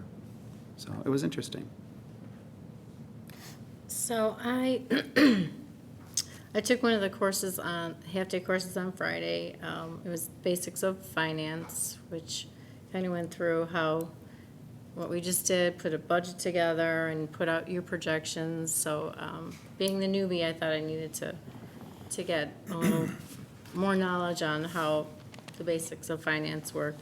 And then I also attended Foundational Principles of Effective Governance, and that's pretty much just how the board, how we're supposed to function as a board, which is also good for a newbie. And then another session that I attended was, which I think is really timely with our next presentation, was School Safety and Communications. And that was a presentation by a couple of schools. Really, they showed, which was pretty graphic, but really necessary. They showed their annual drill that they have to do, and then another school district talked about some incidents that happened in their school district at a school that had some safety issues. So I think that, to me, that just hit home that that's really important. And again, I think our next step in making our schools safer and more secure, which ties into our next presentation.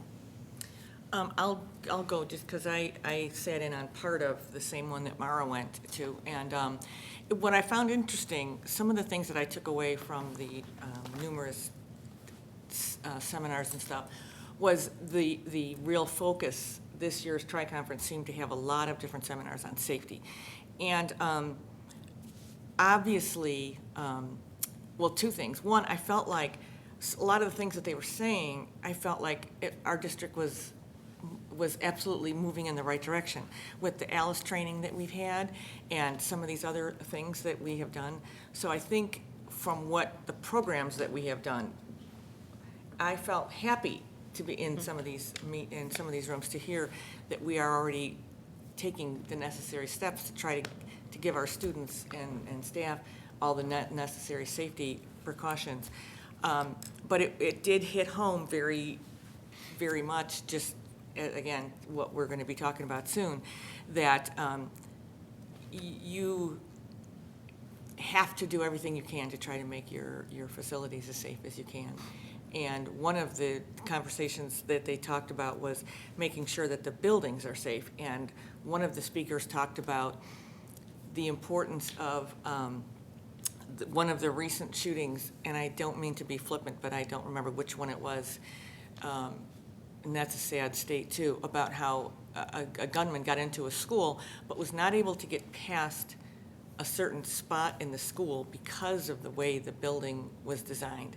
And I remember hearing that in the news, and the way they described it, it was set up the same way our junior high is set up. And to me, bells and whistles went off, because it seemed like that's exactly what we're looking to do in our district, to try to get our buildings to be the safest we can absolutely make them. So two things. I felt like that we were really moving in the right direction in terms of that safety element with the programs that we've had. And I think our staff and administration have done a great job so far in dealing with the facilities that we currently have, because that's what we have. So it'll be interesting to start to hear, where we're the next couple of steps. And the only other thing that I will have to say, that as of February, every one of our board members will have taken all of the mandatory training that all board members have to take. And that is fantastic. For as many years as we've been going to these conferences, it's amazing to hear how many districts kind of never go. They never go for any training and everything. So I think they started saying some of it has to be mandatory. And it turns out that, so I feel proud to sit with this board and know that we take advantage of all of the training, and it's very nice to be part of that. So. Okay.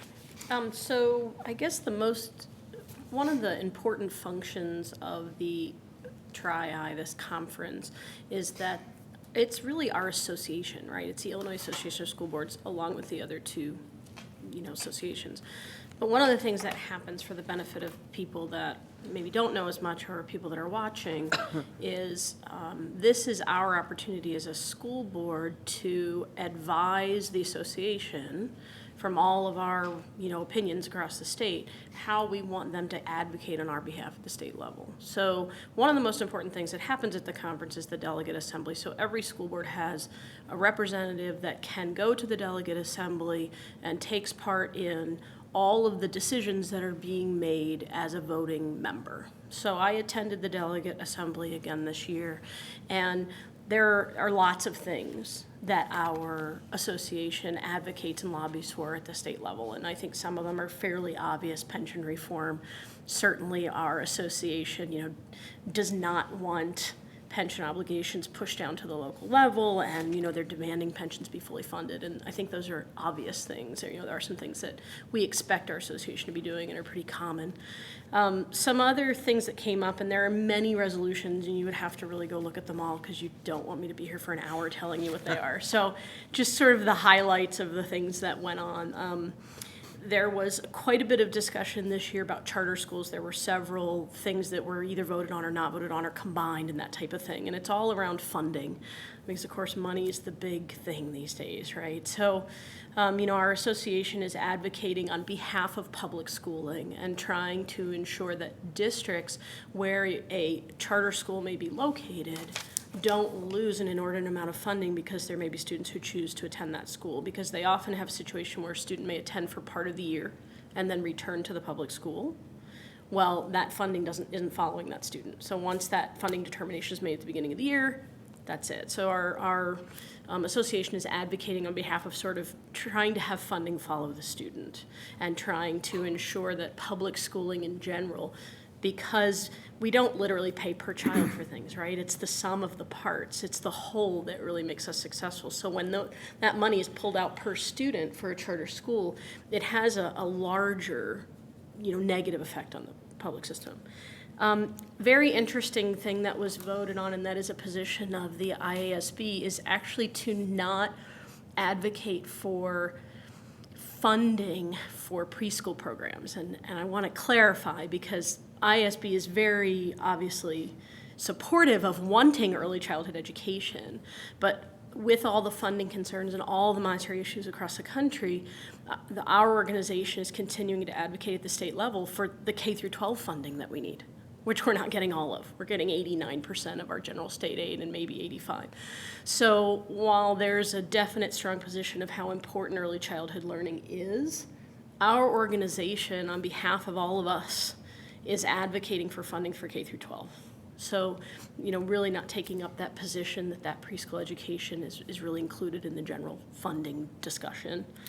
The most strongly held positions of the evening were on a topic around curriculum. With Common Core coming into place in Illinois, there was a request to change some wording in a resolution that already exists, and it basically just advocates that we maintain local control. So most supporters of public education across the country support local control. Our organization definitely does. There's a lot of fear about Common Core and what it really means, and they changed the wording to include opposing mandated curriculum that comes from Common Core.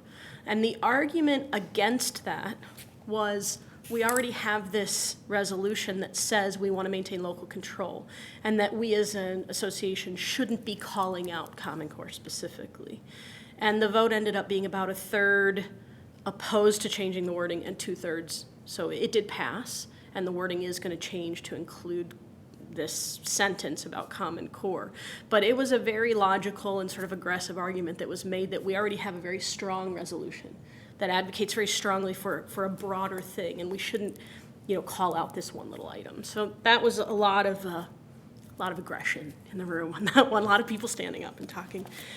As far as the sessions, I did go to a meeting, presentation about Common Core, and it was a little bit unique because so many of the things, including that whole discussion in the delegate assembly about, we don't want any mandated anything, and the session I went to on Common Core was actually really aggressively pro, implement it, do it, make a difference. And just kind of saying, look, it's here.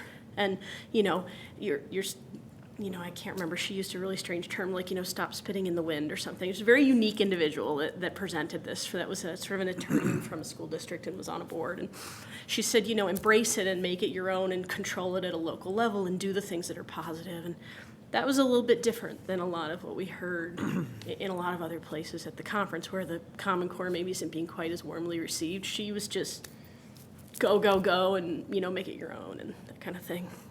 Thought the speakers were great. We already love Tony Wagner because of Kevin, so it was amazing to be able to see him live. I was really impressed that, there's several thousand people that attend these speeches. He actually opened the floor up to Q&A.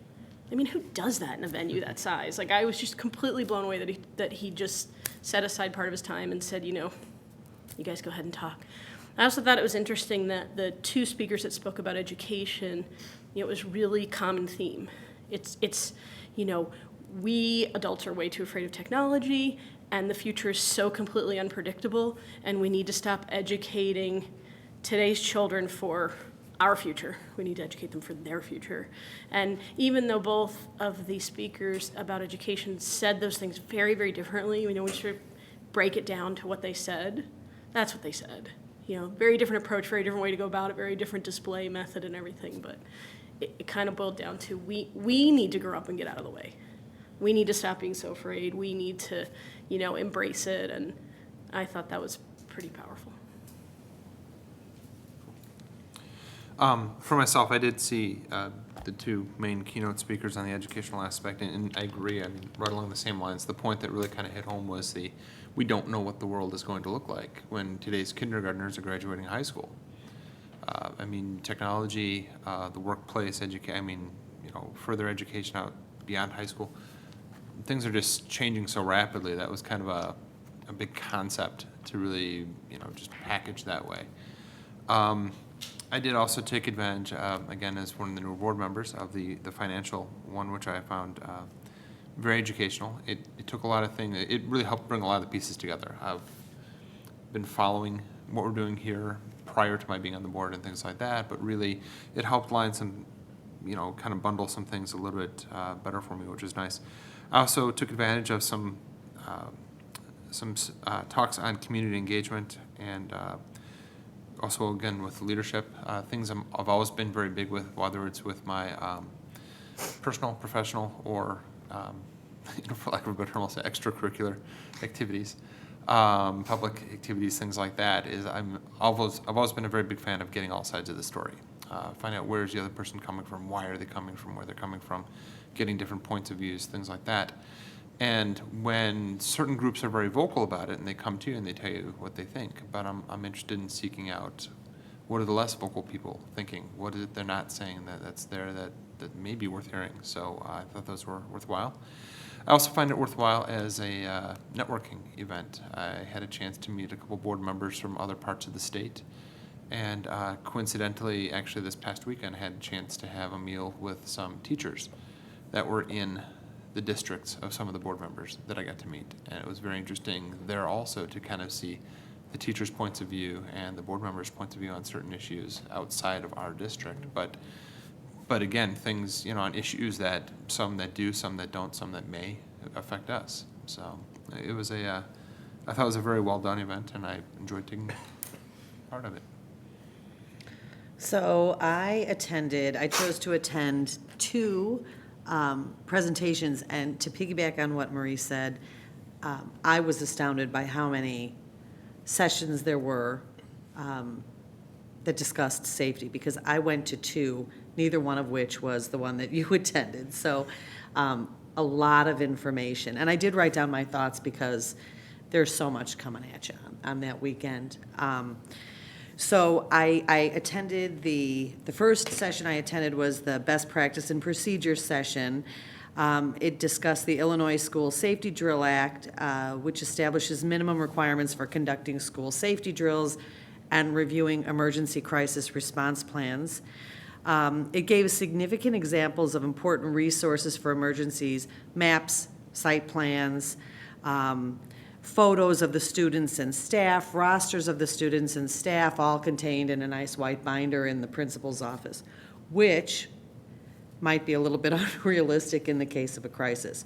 So Joel and I attended a second presentation, and that was new policies and procedures coming our way, and it was an introduction to the Illinois Emergency Management Agency. So Governor Quinn brought together experts in the field of public safety, education, mental health, law enforcement, to address the short and long-term efforts needed to safeguard our schools. The School Safety Information Sharing Program was born through this collaboration, which focuses on sharing the information as it relates to school safety with those whose job it is to protect our students, our employees, and our infrastructure. The information shared includes threat updates, incident reporting, mental health data, a tip line, and a state tripwire program. So it was almost sort of a statewide neighborhood watch program for our schools. Members of this group or this organization have monthly webinars, and if there's situations brewing across the state, they notify each other. So whether it be social networking or however it happens. So it was a really interesting program. But one of the things I found really interesting was a program called Crisis Go. It's an app. It's an app that contains all of those things that the white binder would contain. And Kevin, I don't know if you've ever heard of this, but it was so impressive because it's an app on a cell phone or an iPad, a tablet. 3, 4, 5 people in each school would have access to this Crisis Go, and Crisis Go contains everything that I laid out. The site plans, the pictures of the school, the aerial photos of the school, all these things that you would never think of in a crisis. And then in the first presentation, they also gave everyone this disc, and they said the schools, I don't know if you've seen this, Kevin, or not, but they said that the schools could call and order them. This is so comprehensive. They showed a couple of chapters of this on emergency evacuation. So it touches on evacuation, off-campus evacuation, parent reunification after a crisis or after an emergency, and shelter in place. They go through everything. So it was real. This is really very impressive. So I'll toss that off to you after the.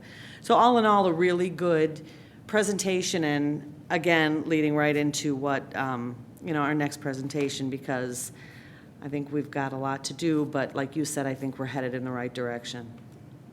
Mary Kay, and the one piece that was also in that presentation had to do with an upcoming grant opportunity that's specifically related to school safety and security, and it's, I can't remember the dollar amount, but, it was something that districts could apply for.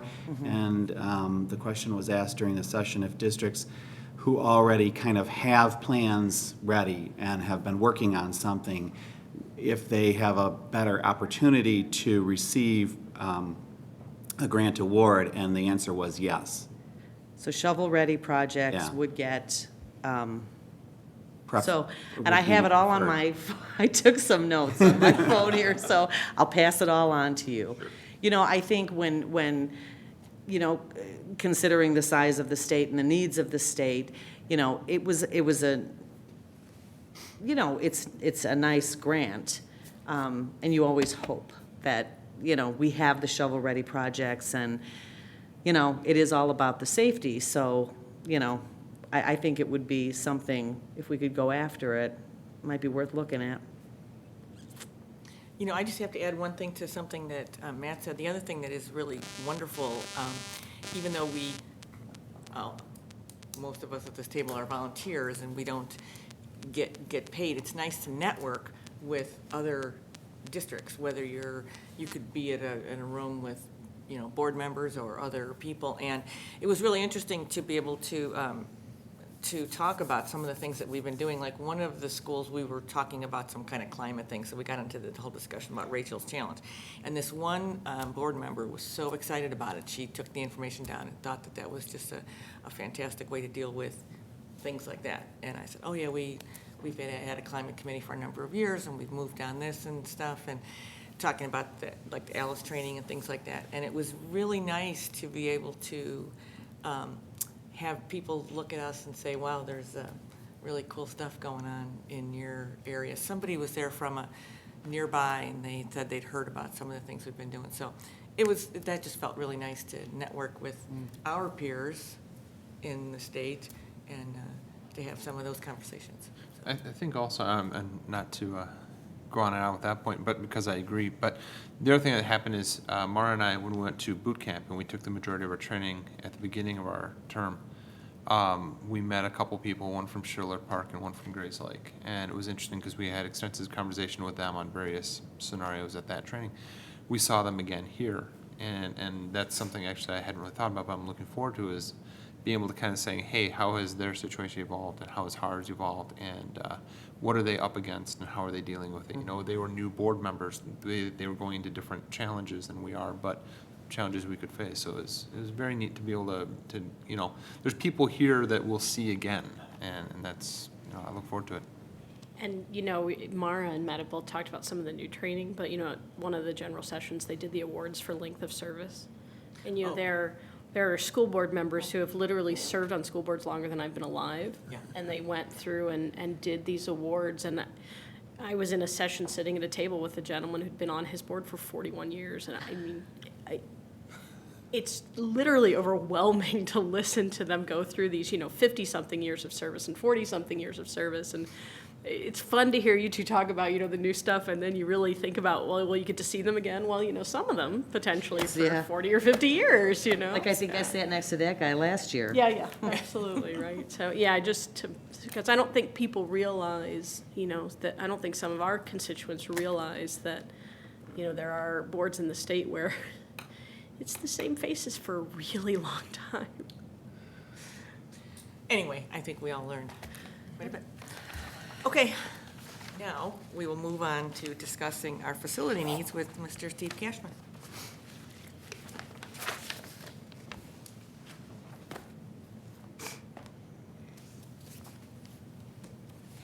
Does someone else switch this onto the screen, or? Yeah, somebody will take care of it for you. Well, thank you, everyone. This is kind of going back in time because I've done different iterations of this overall project or this investigation over the years. So I have kind of a short presentation of defining what the project is, what we're trying to get at, the potential solutions, the architectural solutions, the costs, and then I'd be more than happy to go back and answer any kind of detailed questions. The first thing was interesting when Kevin asked me to do this presentation was just reflecting back where this all started. When we first started working with the district in late 2007, a strategic plan that had been completed, and under facilities and finance, one of the main items was safety and security. So we, in early 2008, started the first of several facility committees that we've been a part of. And that was obviously something important because there were people on that committee that had been through the strategic planning process. So that was one of our district-wide recommendations coming out of that 2008-2009 committee, was to basically build on the strategic plan and to improve the security at all the buildings in the district. And looking at it as a fairly short-term goal. In 2009, we were looking at that being a 1 to 3 year kind of undertaking. And then when another facility committee was reconvened in 2011, that also became another guiding principle of the committee. And so obviously safety is an important part of all design, especially on schools. It's intriguing to me as an architect how the nature of it has changed. In my career, most codes are driven around fire safety, structural safety, storm-related safety. Early on in my career, when we got into security safety, it was problems where people put up gates when they're having a swimming event and they want to keep kids from other parts of the school, and they put up sliding gates and then create dead-end corridors. Where security and safety sometimes are at they're at odds with each other. Fire safety and security, things have really changed to where now on the code level, really safety or security of buildings and safety from some kind of critical incident, it's not in the building codes. So it's really kind of fascinating where things have gone, and in many cases, We've done multiple projects for schools where initially we were doing things like removing lock sets in high schools where they could lock teachers out of classrooms, and then years later replace the same lock set so they could actually lock down the classroom. Because back in just a fairly short period of time, in a decade's time, it went from being on no one's radar to being really on the radar and a critical project that had to be completed. So we're kind of continuing and building on the history of this. These are the main objectives related to this project. For security and safety, and looking at the 4 schools, we obviously, this board undertook a lot of work at South, and most of these items were just inherently part of the renovation. But there's things, little details to get built on. There's also things that in these different categories where doing something to improve security by just doing the project could enhance accessibility. A lock set that is currently a 1950s round knob that doesn't meet ADA, if you replace it and provide the function where you can lock down a classroom, we wouldn't put in a non-lever handle lock set, you now at least improved accessibility for that space. So we have basically security at the 2 elementary schools, junior high and the high school, accessibility predominantly focusing on Miller and Manning, but there's also some at the junior high and the high school. And then though learning would be touched on in each of these, the main item, and I've spoken about this before, is the idea, your issue with open classrooms at the high school, which if it had been an easy problem to solve, I'm sure it would have been solved decades ago, but it's now something we're discussing today. So these are some of the security and safety deficiencies. Miller, obviously the principal's office is on the 2nd floor in the back, not at all an ideal situation. Visual supervision of the school grounds is a really key ingredient to making a safe school. And it's been in codes and recommended practices for years, even just size of sites, where they're located, what kind of community, are you going to put it in an urban area or in more of a open area and have lots of room around schools. An ideal school site would have plenty of land around it so you can truly tell who's supposed to be out on that playground or not. Someone just can't mingle into a recess period. So visual security is obvious, location of the principal's office, and the fact that there's no guiding those visitors through the principal's office. They come in, you have these earphones, they're very difficult to see. It depends on lighting conditions. I always feel sorry for whoever, when I ring those, do they have any idea what's going on? I really think until you speak, they have no idea what they're looking at. And you can't tell, there could be 5 people there. Can they just see one? Manning obviously is another challenge with a unique challenge in that the main entrance is in an alley. Very unusual, not ideal at all. Again, very difficult, probably even slightly more difficult than Miller because someone enters at a half level and they could just go down. I mean, I know coming in the building, I always feel for the principal's office because do they know where anyone went? I mean, it could be a UPS delivery person, and did they go downstairs? Did they come up? That's obviously a challenge, and the fact that it's not on Linden, that it's on the alley is a challenge there. Again, the same issues, no visible security, no guiding visitors through the office. In both schools, classroom doors that can't be secured. It's really a problem, and it's a problem at many, many schools because that was not the standard. A typical classroom, the lion's share of our school buildings started, you have older ones, but started kind of in the 50s and moved on. Typical lock set, it's keyed from the classroom side, but it's really to lock it down maybe on weekends, keep people out of it, secure the teacher's belongings in the room, not for locking down a critical event. And so that's what you have, and it's really common. And it's really common. We are talking with almost all of our clients about trying to improve safety. And it's really interesting, in some cases, practices that were allowed by code, like an example, a library where it would typically have a pair of doors and they'd lock it when it wasn't open, and then they'd unlock it and had like a thumb turn or sometimes just a key on both sides. Then you suddenly want to do a lockdown scenario. They lock that door. If there was, in conjunction with a critical incident, you had some type of fire safety issue, you've now locked the exit. And in a smoke-filled room or in a crisis situation, you've locked people in. It was never intended to operate that way, but it was a threat that was not in their minds when they designed the codes or came up with the codes. Manning has another kind of unique situation where your stairs are not enclosed, not even as smoke enclosures. And that's something that would greatly improve the safety of the building. The junior high, you have, and again, the junior high, the open classroom concept that it was designed around, it was this, brother of the high school.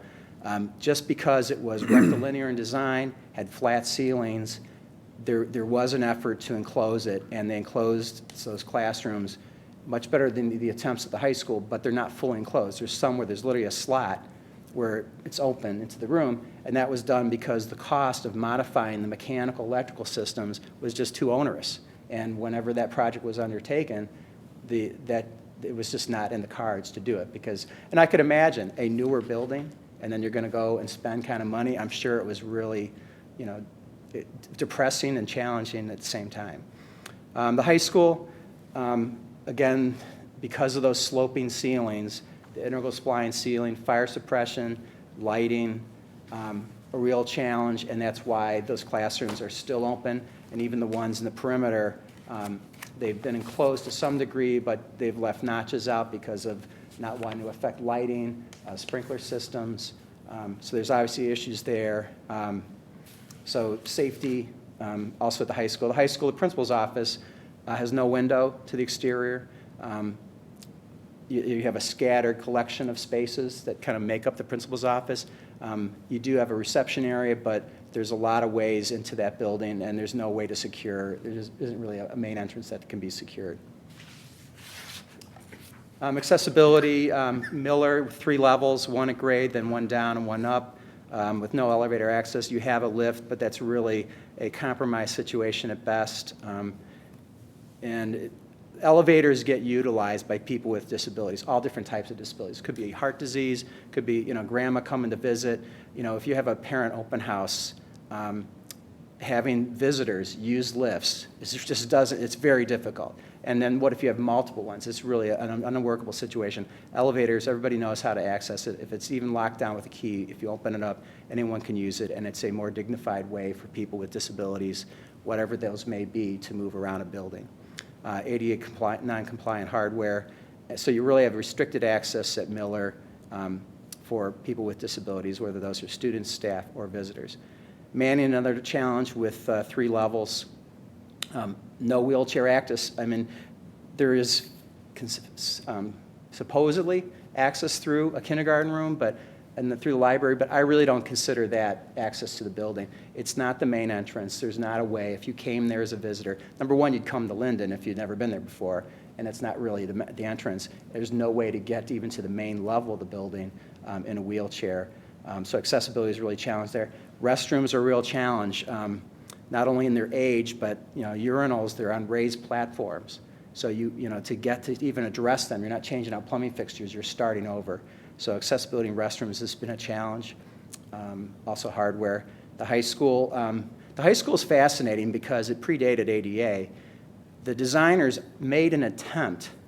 They actually had accessibility on their mind, but what is installed at the high school does not meet any accessibility code. But back in the time, they definitely, on their own, or the district, I'm not sure where this came from, but if you go in the bathrooms, you will see grab bars. There's grab bars at urinals. That's nowhere in any code. Interesting concept, but they were attempting to do things.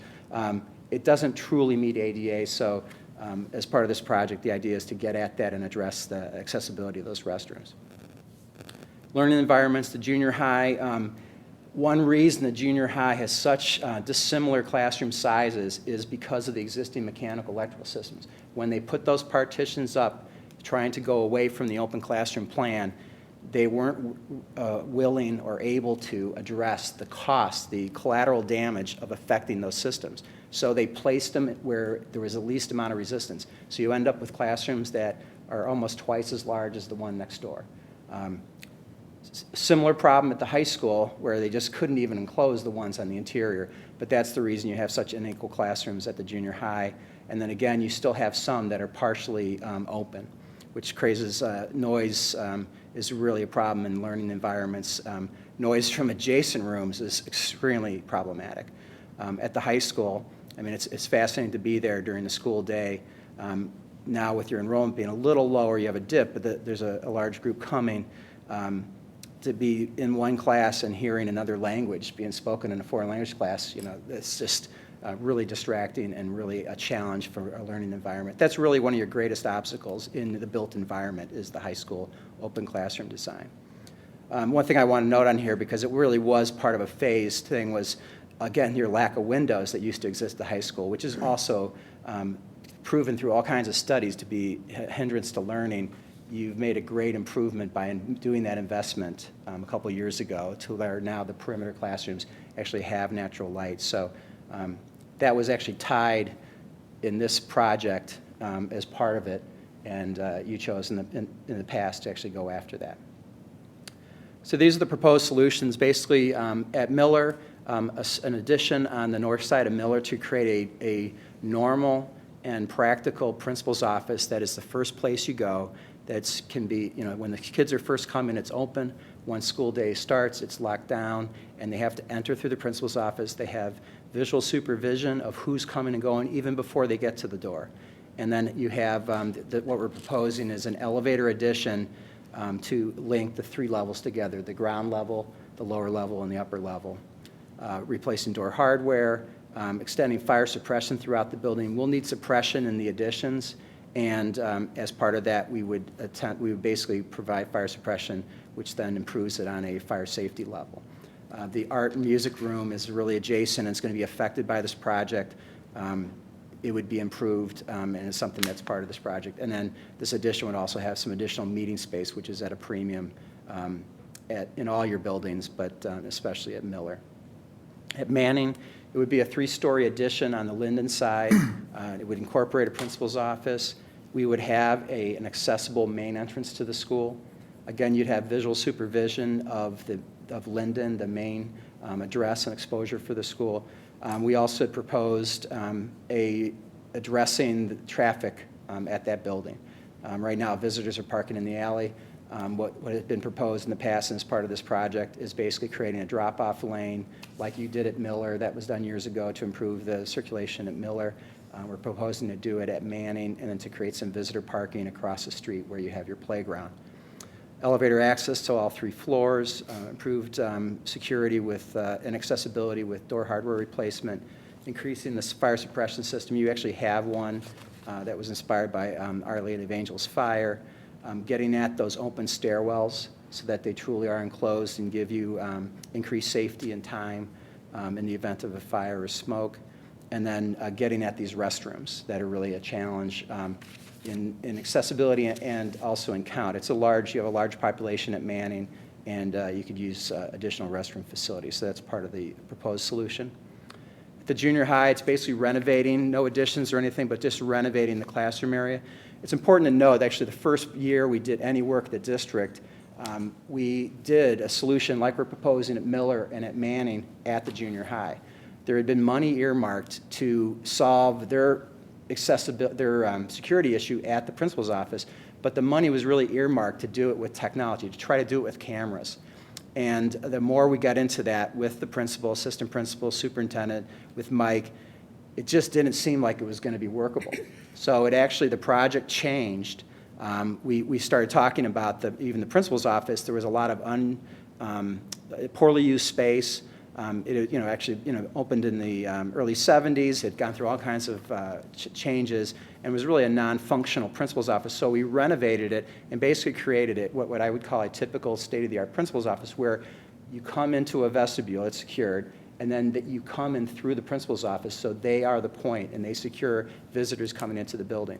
So that was actually, it was an interesting project working on it, and that really was the model. And it was, as a group, we felt it was a better solution than trying to rely on technology, on cameras, to solve safety issues.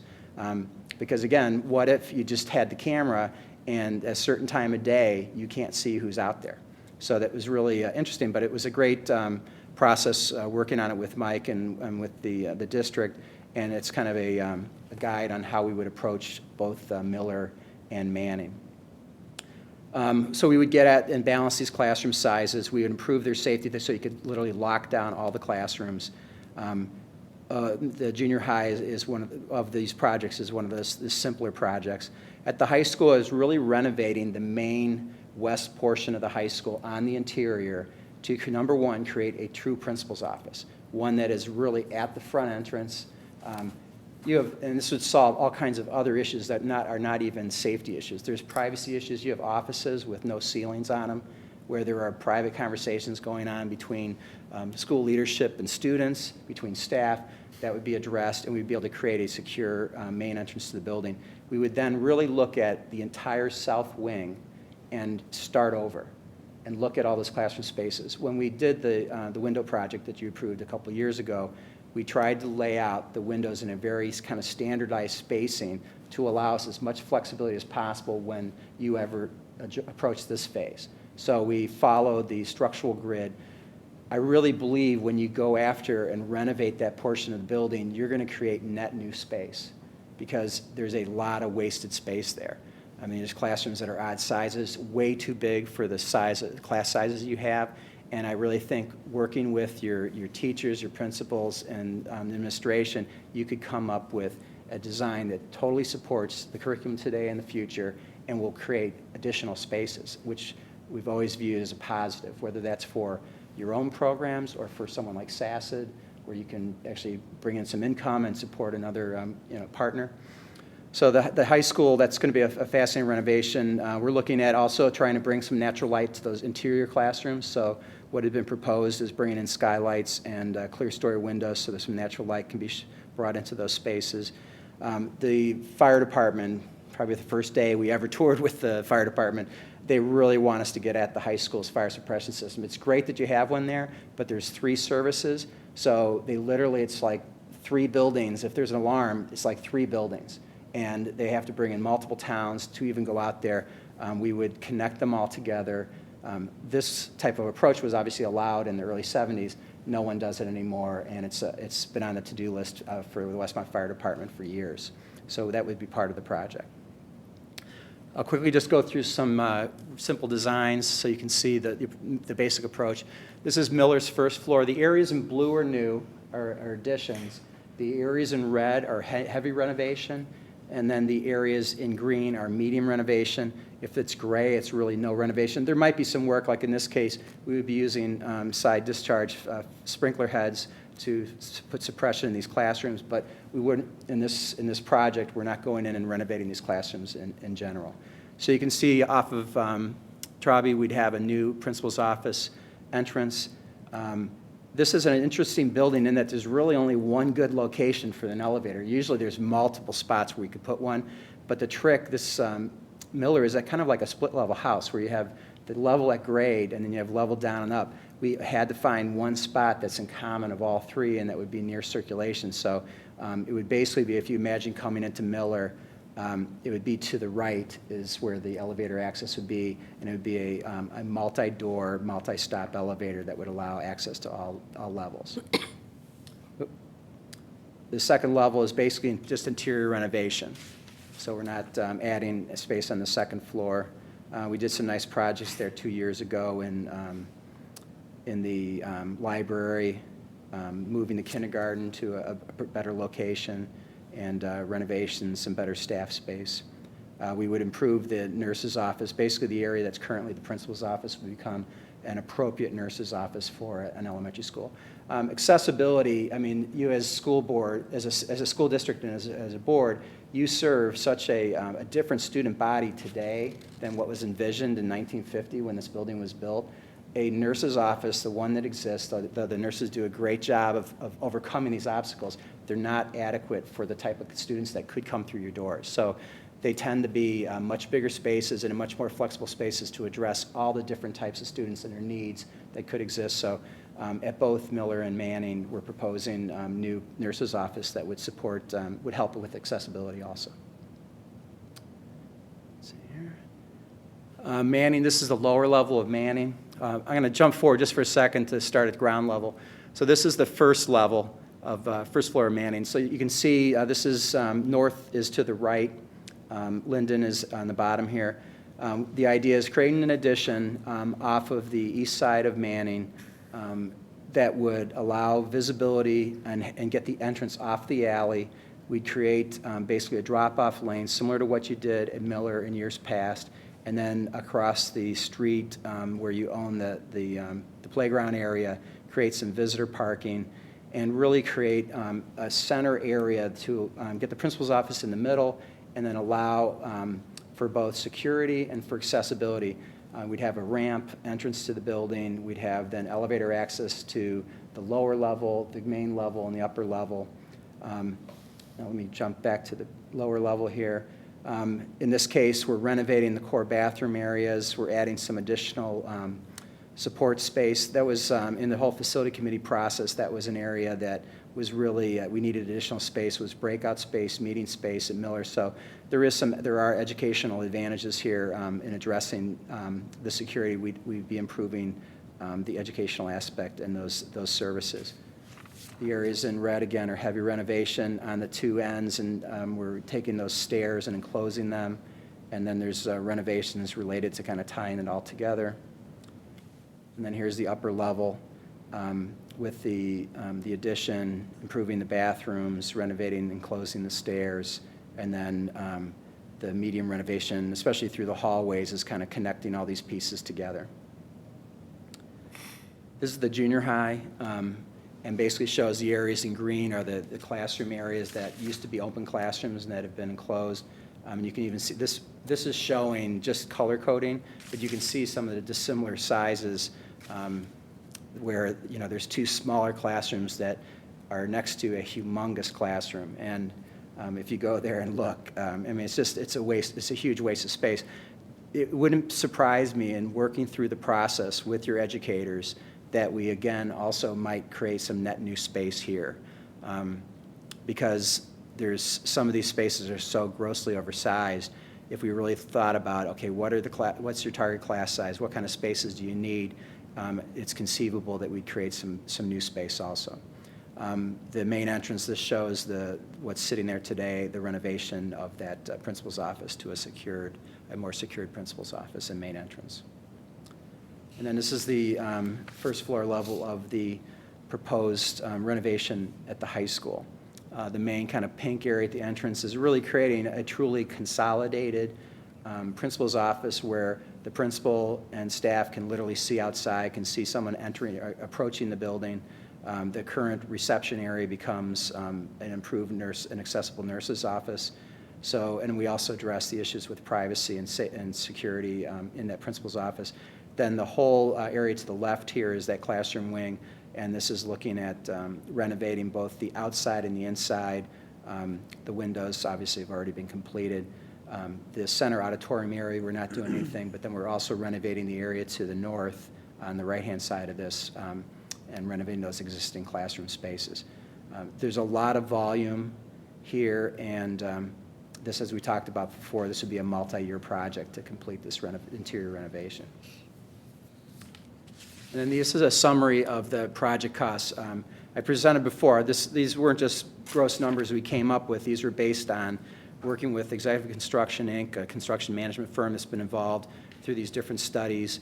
And these are the summary costs. These include the construction costs and other owner costs related to each of the projects. So $4.1 million at C.E. Miller, $8.4 million at Manning, $5.3 million at the junior high school, and $6.6 million at the senior high school for a total of $24,400,000. And with that, I'd be very happy to take any questions and go back to anything that I previously showed you. You may have said this, Steve, but does Miller have any fire suppression system at all right now? Miller does not. Nothing. It was not required. I mean, actually, fire suppression, and I don't like people to get scared about fire suppression not being in schools. Schools are a fascinating building type. They're probably one of the safest buildings you could ever be in, because there's not any other building where you have a small, pretty much on a scale of 25-to-1 supervision, and with people that have actually practiced fire evacuation drills, tornado drills. I mean, it's a very safe, controlled environment. School codes, like the state codes, there's 2 codes for older buildings, back from the 20s to the 60s, and then the newer codes that apply to new construction. the older codes were actually fascinating. The first time I ever got involved with schoolwork, I was looking at these codes and comparing them to a typical building code, and they were more lenient in many cases. But it's in the operation of the buildings that they're substantially safer. Fire suppression is a really great tool. It's standard now for all construction almost. Even some communities, it's standard for residential construction. The biggest advantage is the fire in most cases is extinguished at the source even before the fire department gets there. So it stops anything from breaking out very quickly.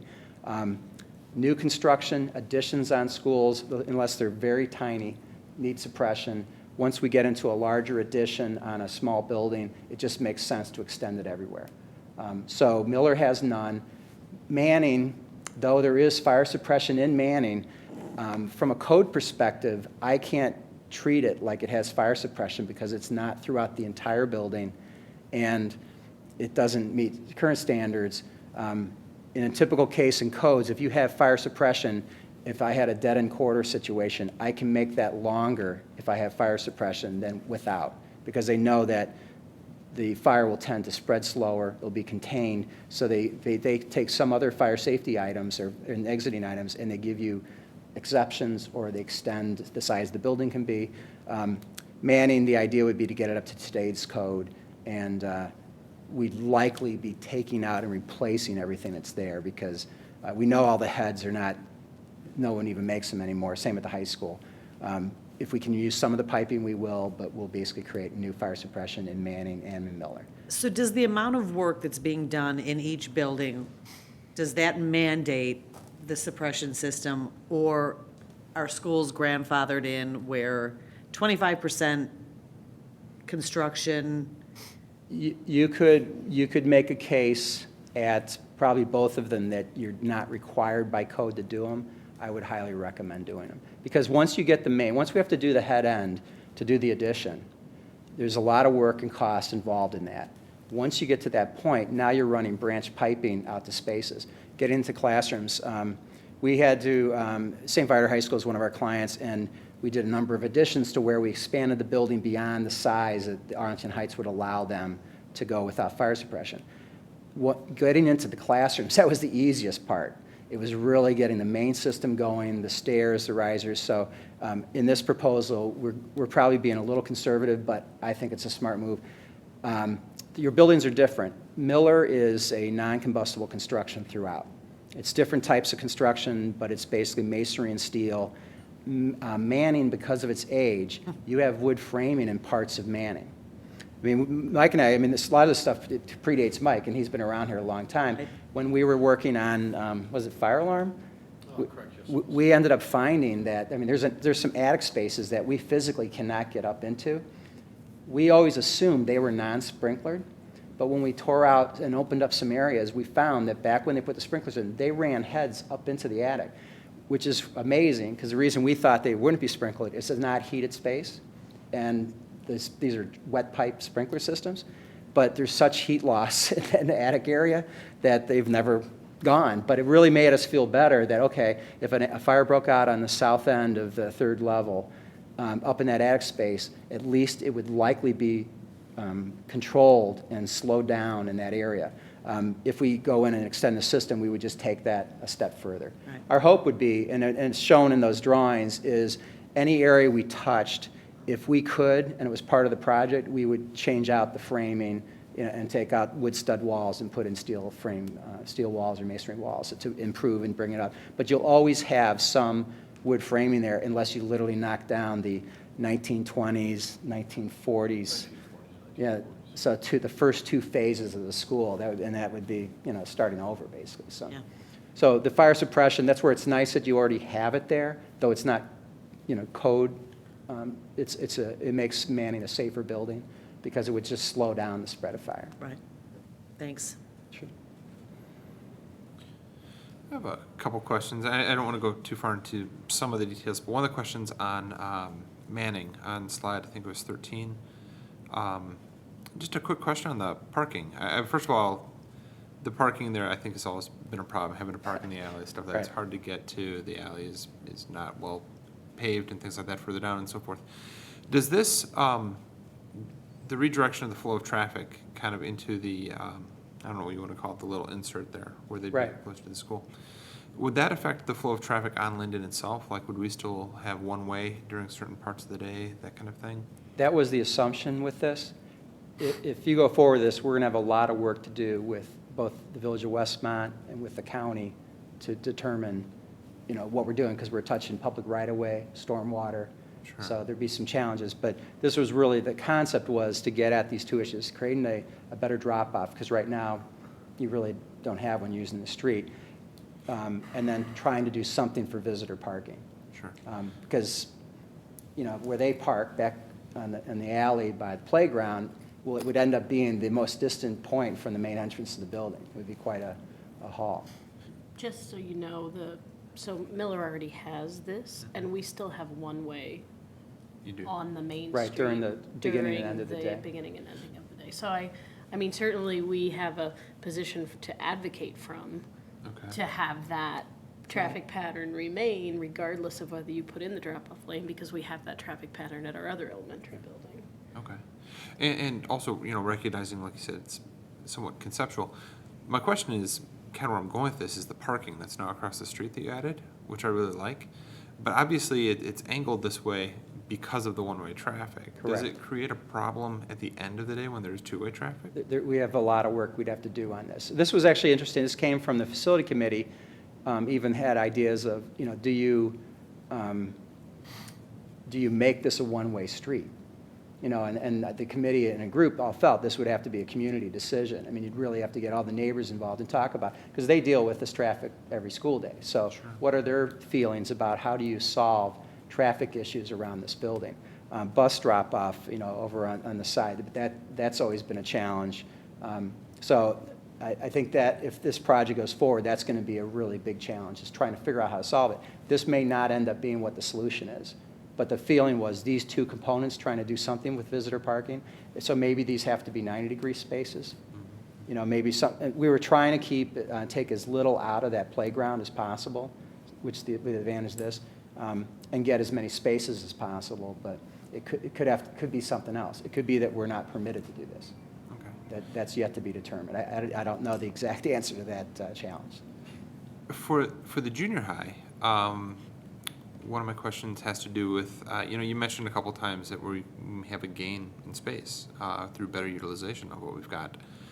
Something I'm not aware of is what kind of utilization do we have currently, given the quantity of students that we have with regards to the lockers? Just because the locker area is untouched, do we have scalability there if we have increased class sizes, or is that something where? I don't know the utilization off the top of my head. I do know that the lockers have been on kind of the want list there for a while. Yeah. I always thought it was fascinating to hear about this tradition where the first students figure out how to open them. There's like a trick to it when they first show up. So we would have to look at that. That would be an important component, to really look at it holistically and look at the curriculum, look at the enrollment, where that's going. There was conceptually from the feedback that we had in the facility committee level on the junior high was they were looking at for some breakout space, which they don't have. Some of it's open space. Is if you were able to reconfigure these classrooms, could you create those smaller spaces, maybe between a pair of classrooms, where there's some meeting space? Dealing with noise, looking at noise bleed into the commons area and vice versa. And then the lockers have they've been on the hope list, but we would have to see if we were going to address that or not. Cool. I would imagine that we would be able to reconfigure it to support their needs as far as lockers. Steve, thank you for providing a little bit of the history again at the very beginning of the talk. It just highlights the conversations that have gone on for a number of years through several incarnations of facilities committees, and the same issues just keep coming up over and over again. And, we could have another facilities committee to discuss these same things, and we'd come up with a prioritization list that probably mirrors exactly what we already have. And we talked about a lot of these issues being in this second portion of a district-wide facilities improvement plan. And with the first part being the renovations that we did 2 years ago. So I don't see where we would have more discussions and have more conversations with our community and talk to different people, and we'd still come up with this same list: security and safety and improving classroom and access and all of the historical things that need fixing. So I'm glad you put that at the very beginning. I mean, safety is really, it's an emerging, I would not be surprised if, 10 years from now, it actually becomes more codified. Right now, it's not. There's guidelines and people, but it's fascinating just on an operational level how the administrators and the leadership of the different school buildings, how they manage any type of crisis situation, whether it's tornado or a critical incident, how do they deal with that? It was even interesting when we started the Early Childhood Center, initially, that secure door that we put in the corridor, that was not in the program. It was really when we toured as a group and started seeing, we saw, went to a number of different early childhood centers, and we saw one where they kind of had a secure kind of perimeter, but they weren't using it. And then we saw another one that was fairly secure. Then we saw one that really wasn't, they had no security, just like a reception area. So the thought was, let's do that, and I liked how that worked out, and I think it's just taking the same mindset in looking at this. We took, when we got into the details of South and during the Early Childhood Center, we saw that there was really quite a diversity of glazing at the different entrances, whether it was the door off the alley or the main entrances. There was some wire glass, there was tempered glass, there was plexiglass, and it was just different glazing over the years. So we did an alternate bid, which you approved, where we actually just replaced all that glazing with a laminated wire glass, which is much more resistant to entry, whether that's from a gun or someone trying to bit through it. It's very difficult to get. You have to get the glazing out of the frame. And it's that, just glazing is really going to change, I think, is how designers look at schools. There's an awful lot of tempered glass in buildings, which is safe, but it doesn't give you the security level if someone has a gun. That was actually one of the shame at in Newtown, that was how that gentleman got into that building, was tempered single glazed glass at the entry. He didn't go through the doors. He went through the window next to the doors and just went in. The principal's office was in the back. It was a 1950s school. It was really fascinating. I would highly recommend reading that report that the district attorney put out. It was about 2 weeks ago. And there's addenda or attachments you can download. And to see, they have, those classrooms couldn't be locked.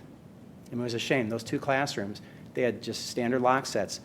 They could lock them from the corridor, but not from the inside. The bathrooms, only because of privacy, could be locked. And they were piling into the bathrooms. But, if they just had lock sets, that could have improved the safety of that building. The principal's office was the second location he went.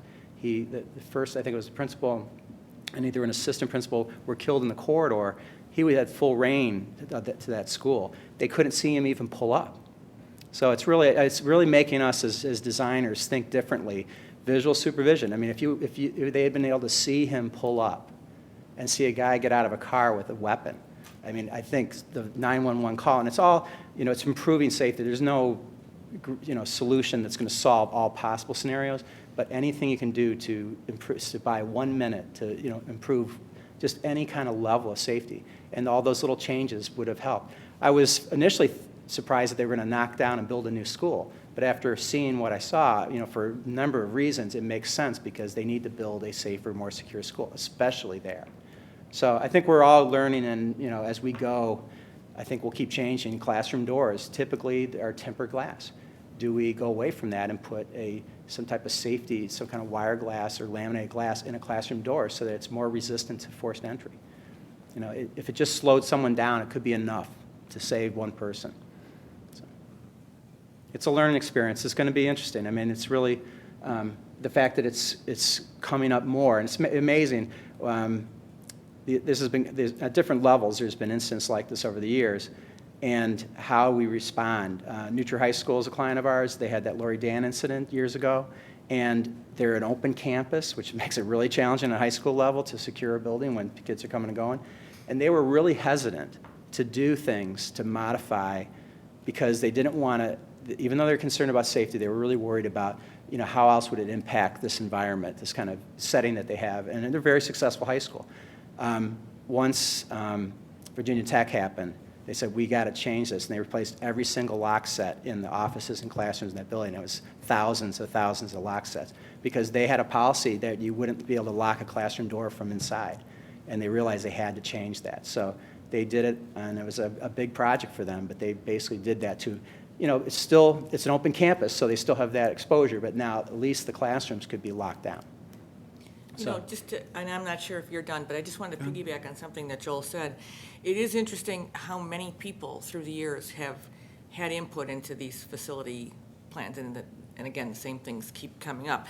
But what we have in front of us now is a unique situation where we have the junior high and senior high where you had this, whatever, hippie plan, of open, it's what the kids say. Anyway, so it's like this open, thing, where now the things that we are talking about from all those times are twofold. Right. It's a learning environment and it's a safety concern. Because if you're in one of those classes in the high school, and I think we had this discussion when we did it, walk through one time, if you're in one of those classrooms and now there is some incident, if you've got the outside rooms locked down, where are those kids in the middle going to go? So I think we're at a nice crossroads that the things that all of the people that have worked on these are looking at are two things, and none of this is like fluff. Let's make it all look pretty. It's we're looking at the safety and the learning environment for the students, and just seeing what has been done in the last couple of years. We're taking those uneven rooms at Manning because we've got different, and now having more uniform classrooms, because something Kim said before. We're landlocked. It's like we're not going to probably get another 1,000 kids. So, but the buildings don't reflect that uniformity. And so just to see those things kind of, crossing. Yeah, I think these improvements that are proposed, you're going to be addressing security. There's going to be accessibility improvements for sure. And then in many cases, there's going to be a learning improvement too. I would think that you're going to benefit in multiple ways, but the main driving force is really security. Because, it has been on the list here for a while, and you've addressed it where you've done projects. But now you look at it more holistically and say, we need to address every single building and have an entrance like you have the junior high is the standard for each of the buildings. Just imagine the principals, at Miller and Manning, if they had what I would consider a more standard principal's office, they would be more calm and more, better able to manage the building. And I think from a community point of view, visitors, you're going to express, put a different face forward, whether you're going to Miller or Manning, where there's a main entrance. And even though they're minor things, when someone comes and if there's a parent who has a disability and they can't get in the building, that's a terrible thing. And you have challenges at those two buildings. So this is kind of an interesting project in that it kind of blends together multiple issues and solves them at the same time. And then one more thing, just because I've actually been to a lot of the facilities committee meetings, I want to make sure that anyone who's paying attention and watching, that when you use the word principal's office, this isn't just an office for like 3 people. This is a whole, and that came up at one of the facility meetings, because when the terminology of principal's office, it's not just an office for one person, it's a whole new entranceway to these buildings. Right. So it's not just given. No, it's providing services too for these. Everybody. You deliver a lot of, this was one of the kind of hidden deficiencies, especially at Manning, is you don't have spaces where if a child needs individualized attention to go, you just don't have those spaces. So they're occurring at Manning in the hallway. If you go through in a school day and you see the school desk out there and there's a child and an adult, that's what's going on.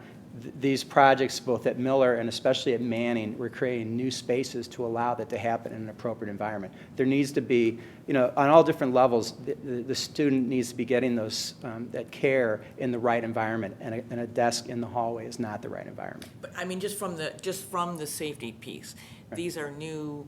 What the plans are new entrances to the building. So Correct. just Just a, Absolutely. Let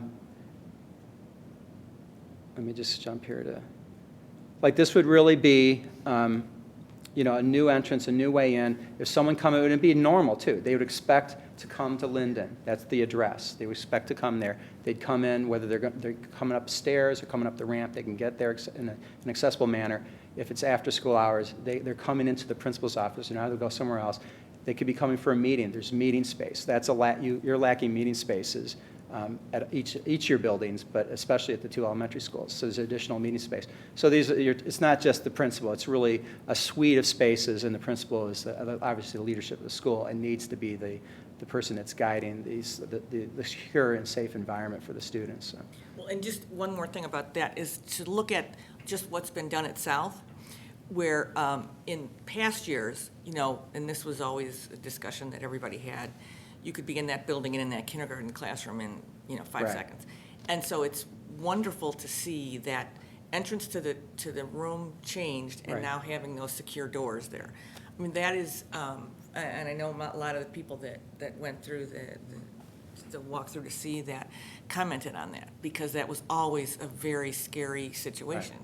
And this is like we're moving into technology, you know, unfortunately, this is where we're at. But Right. that's a wonderful thing to see in that building. Right. I have what might be an unpopular question.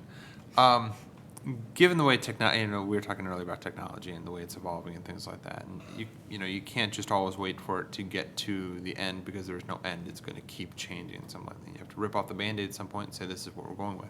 Right. You know, I look at certain things like, you know, like Comcast now offers home security. I can go onto my phone and lock my front doors. I have to imagine that at some point there's going to be the kind of technology that says, hey, the principal's office or administrative office or whatever, they can control the lockdown on the rooms. They can remotely lock or unlock classroom doors, things like that. Are there emerging technologies that we think are coming that aren't readily available today that we wouldn't be able to take advantage of by doing this now as opposed to later? Not No, saying we want to wait, I'm just asking the question. Most of the movement we've seen on the electronic or, you know, technology side is going to a web-based or IP-based approach, which actually provides more flexibility to where the police officer in the vehicle outside with the right access could pull up and access cameras, can access other things. Locking down doors, that's a tricky one. There has not been yet, but there could be in the future, a connection between fire alarm systems and security systems, a direct connection, because they don't want there to be a connection. They want that fire alarm system to be, you know, completely independent and to function without any disregard. But I think that the technology, what's nice is it's becoming more universal.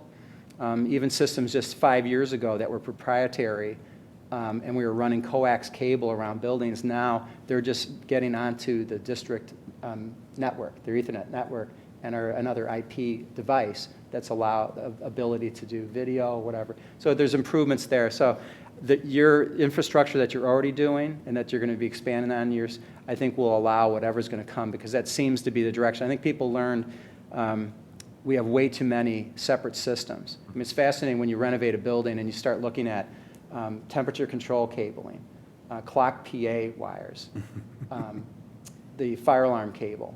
I mean, there's these bundles of cable running through the building, and then you have your Ethernet network, and they're all completely independent.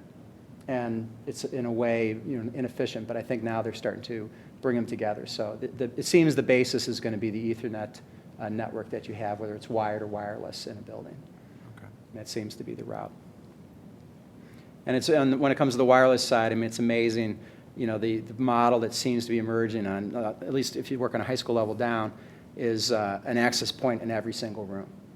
Because the more the devices show up, whether that's a phone, you know, a smartphone or a tablet, a computer, to really get the bandwidth that people demand, staff and students. I mean, it's amazing, like one of you were commenting about these young children, and it's fascinating what they're expecting. I think it was the first grade scenario.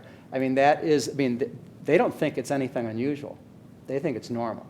And I do think, you know, we always need to look out. I think about when I was, you know, being taught architecture, we were using pencils We're using technical pens. And then when technology started showing up, a lot of people were like, no way, I don't want anything to do with it. And I said, this is no different. This is just a pencil.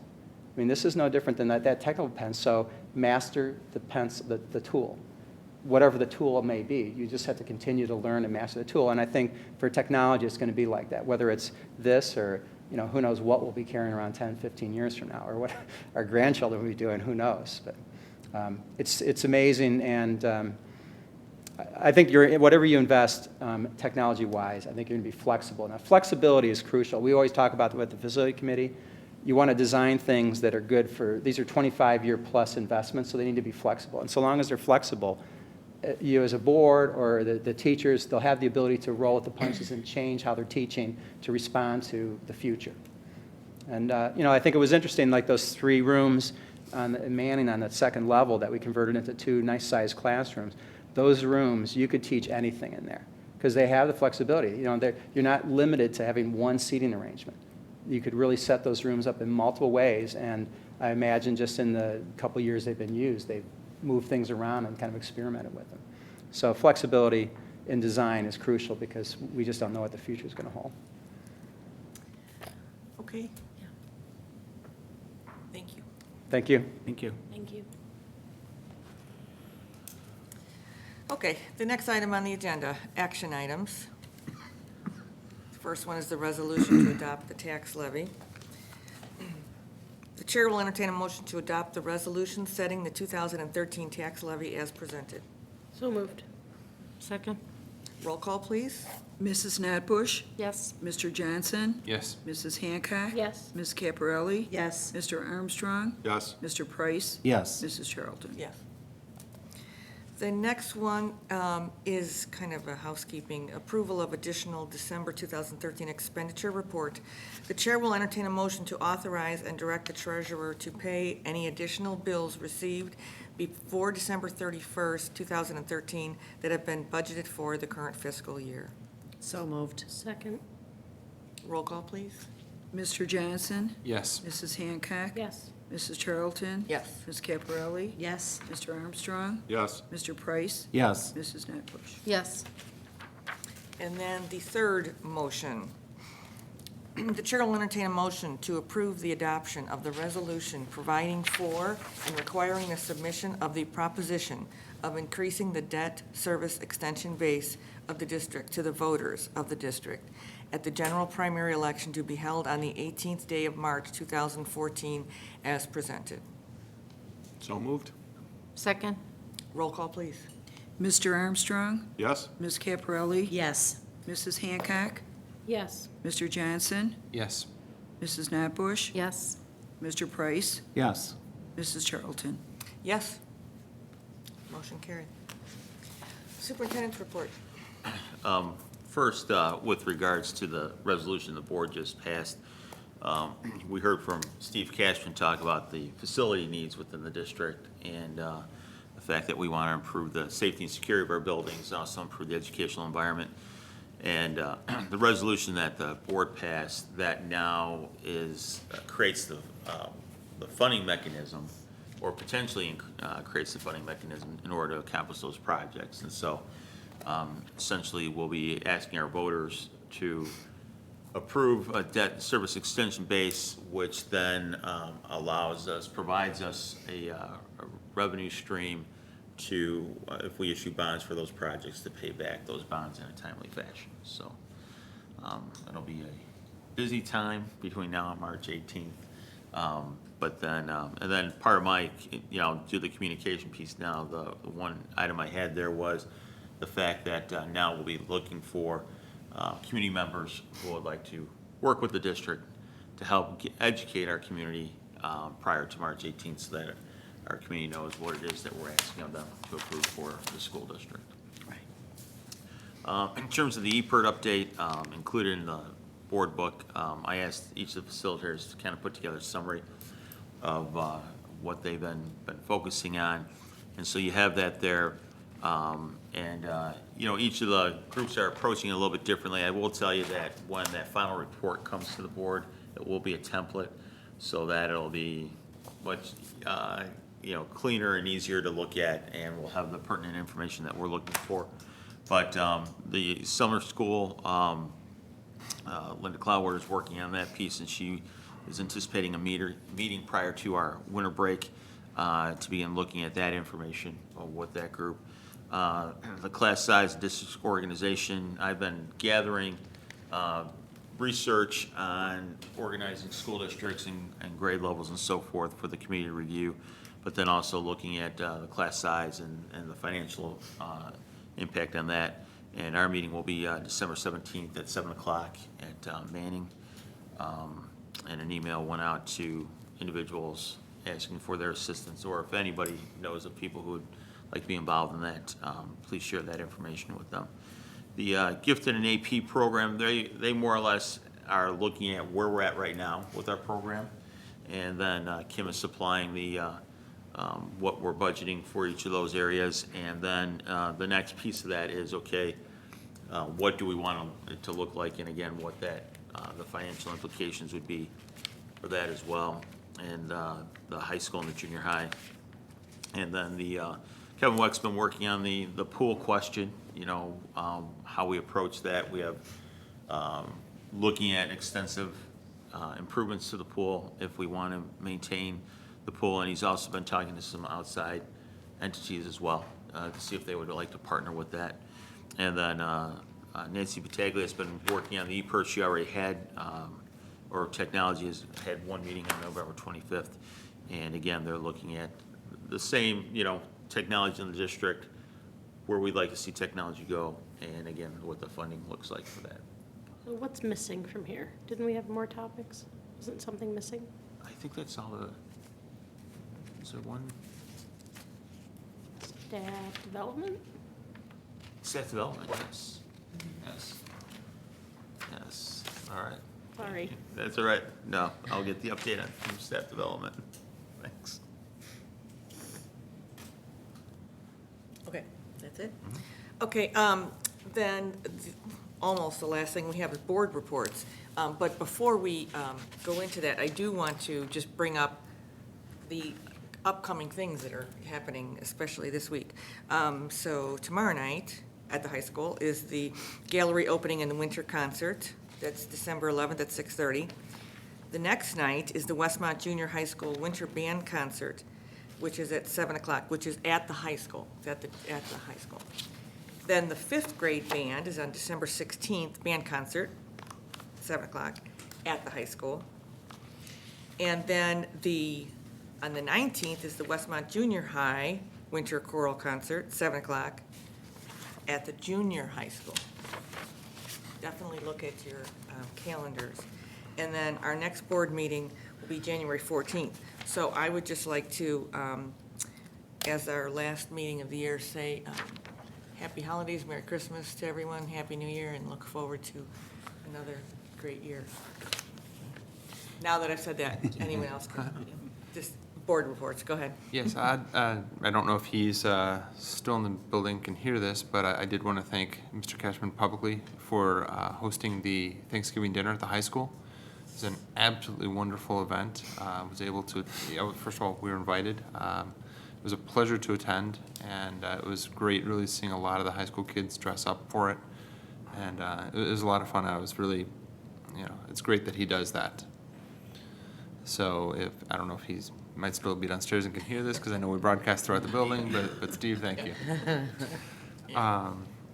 Another thing very quickly, you mentioned earlier we're all volunteers, things like that. Obviously here we are, it's almost 10 o'clock, so we give a lot of our time for this. I did want to say to my daughter who turned 9 today, happy birthday. Happy birthday. So, Happy birthday. here on her birthday night, but she's one of the big reasons I am here. There's a lot of reasons I'm here, but she's one of them. And so I want to say happy birthday to her because she'll love that it's on TV and the internet. Matt asked me about that earlier, and I said, you know what? Shout out. We've all been here on anniversaries and birthdays and things, so, yes. Anybody? Okay. About PVPNs. What? The Christmas. Oh, Christmas, it's greatest, worst Where's The Christmas? best Christmas pageant ever. The worst The best something. ever. Careful, Mara. There are- TVPN, right? There are several Manning, Performances. Friday night at the library, and then Mhm. Sunday at the community center.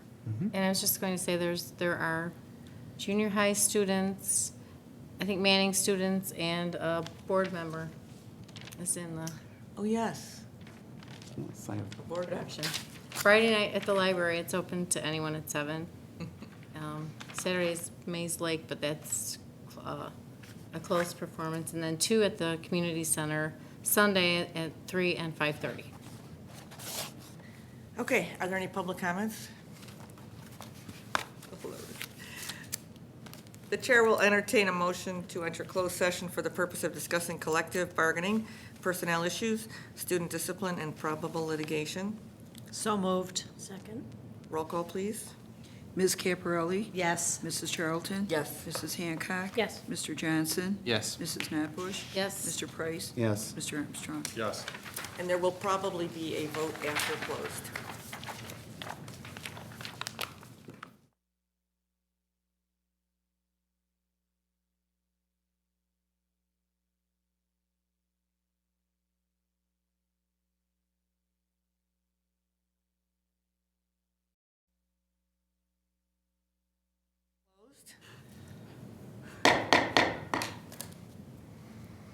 The chair will entertain a motion to approve the agreement of the Westmont Custodial and Maintenance Association as presented. So moved. Second?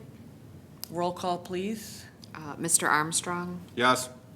Mrs. Caparelli, Yes. Mrs. Charlton, Yes. Mrs. Hancock, Yes. Mr. Johnson, Yes. Mrs. Notbush. Yes. Mr. Price. Yes. Okay, the chair will entertain a motion to adjourn. So moved. Second. All in favor? Aye. Meeting adjourned. Merry Christmas, everyone. Merry Christmas.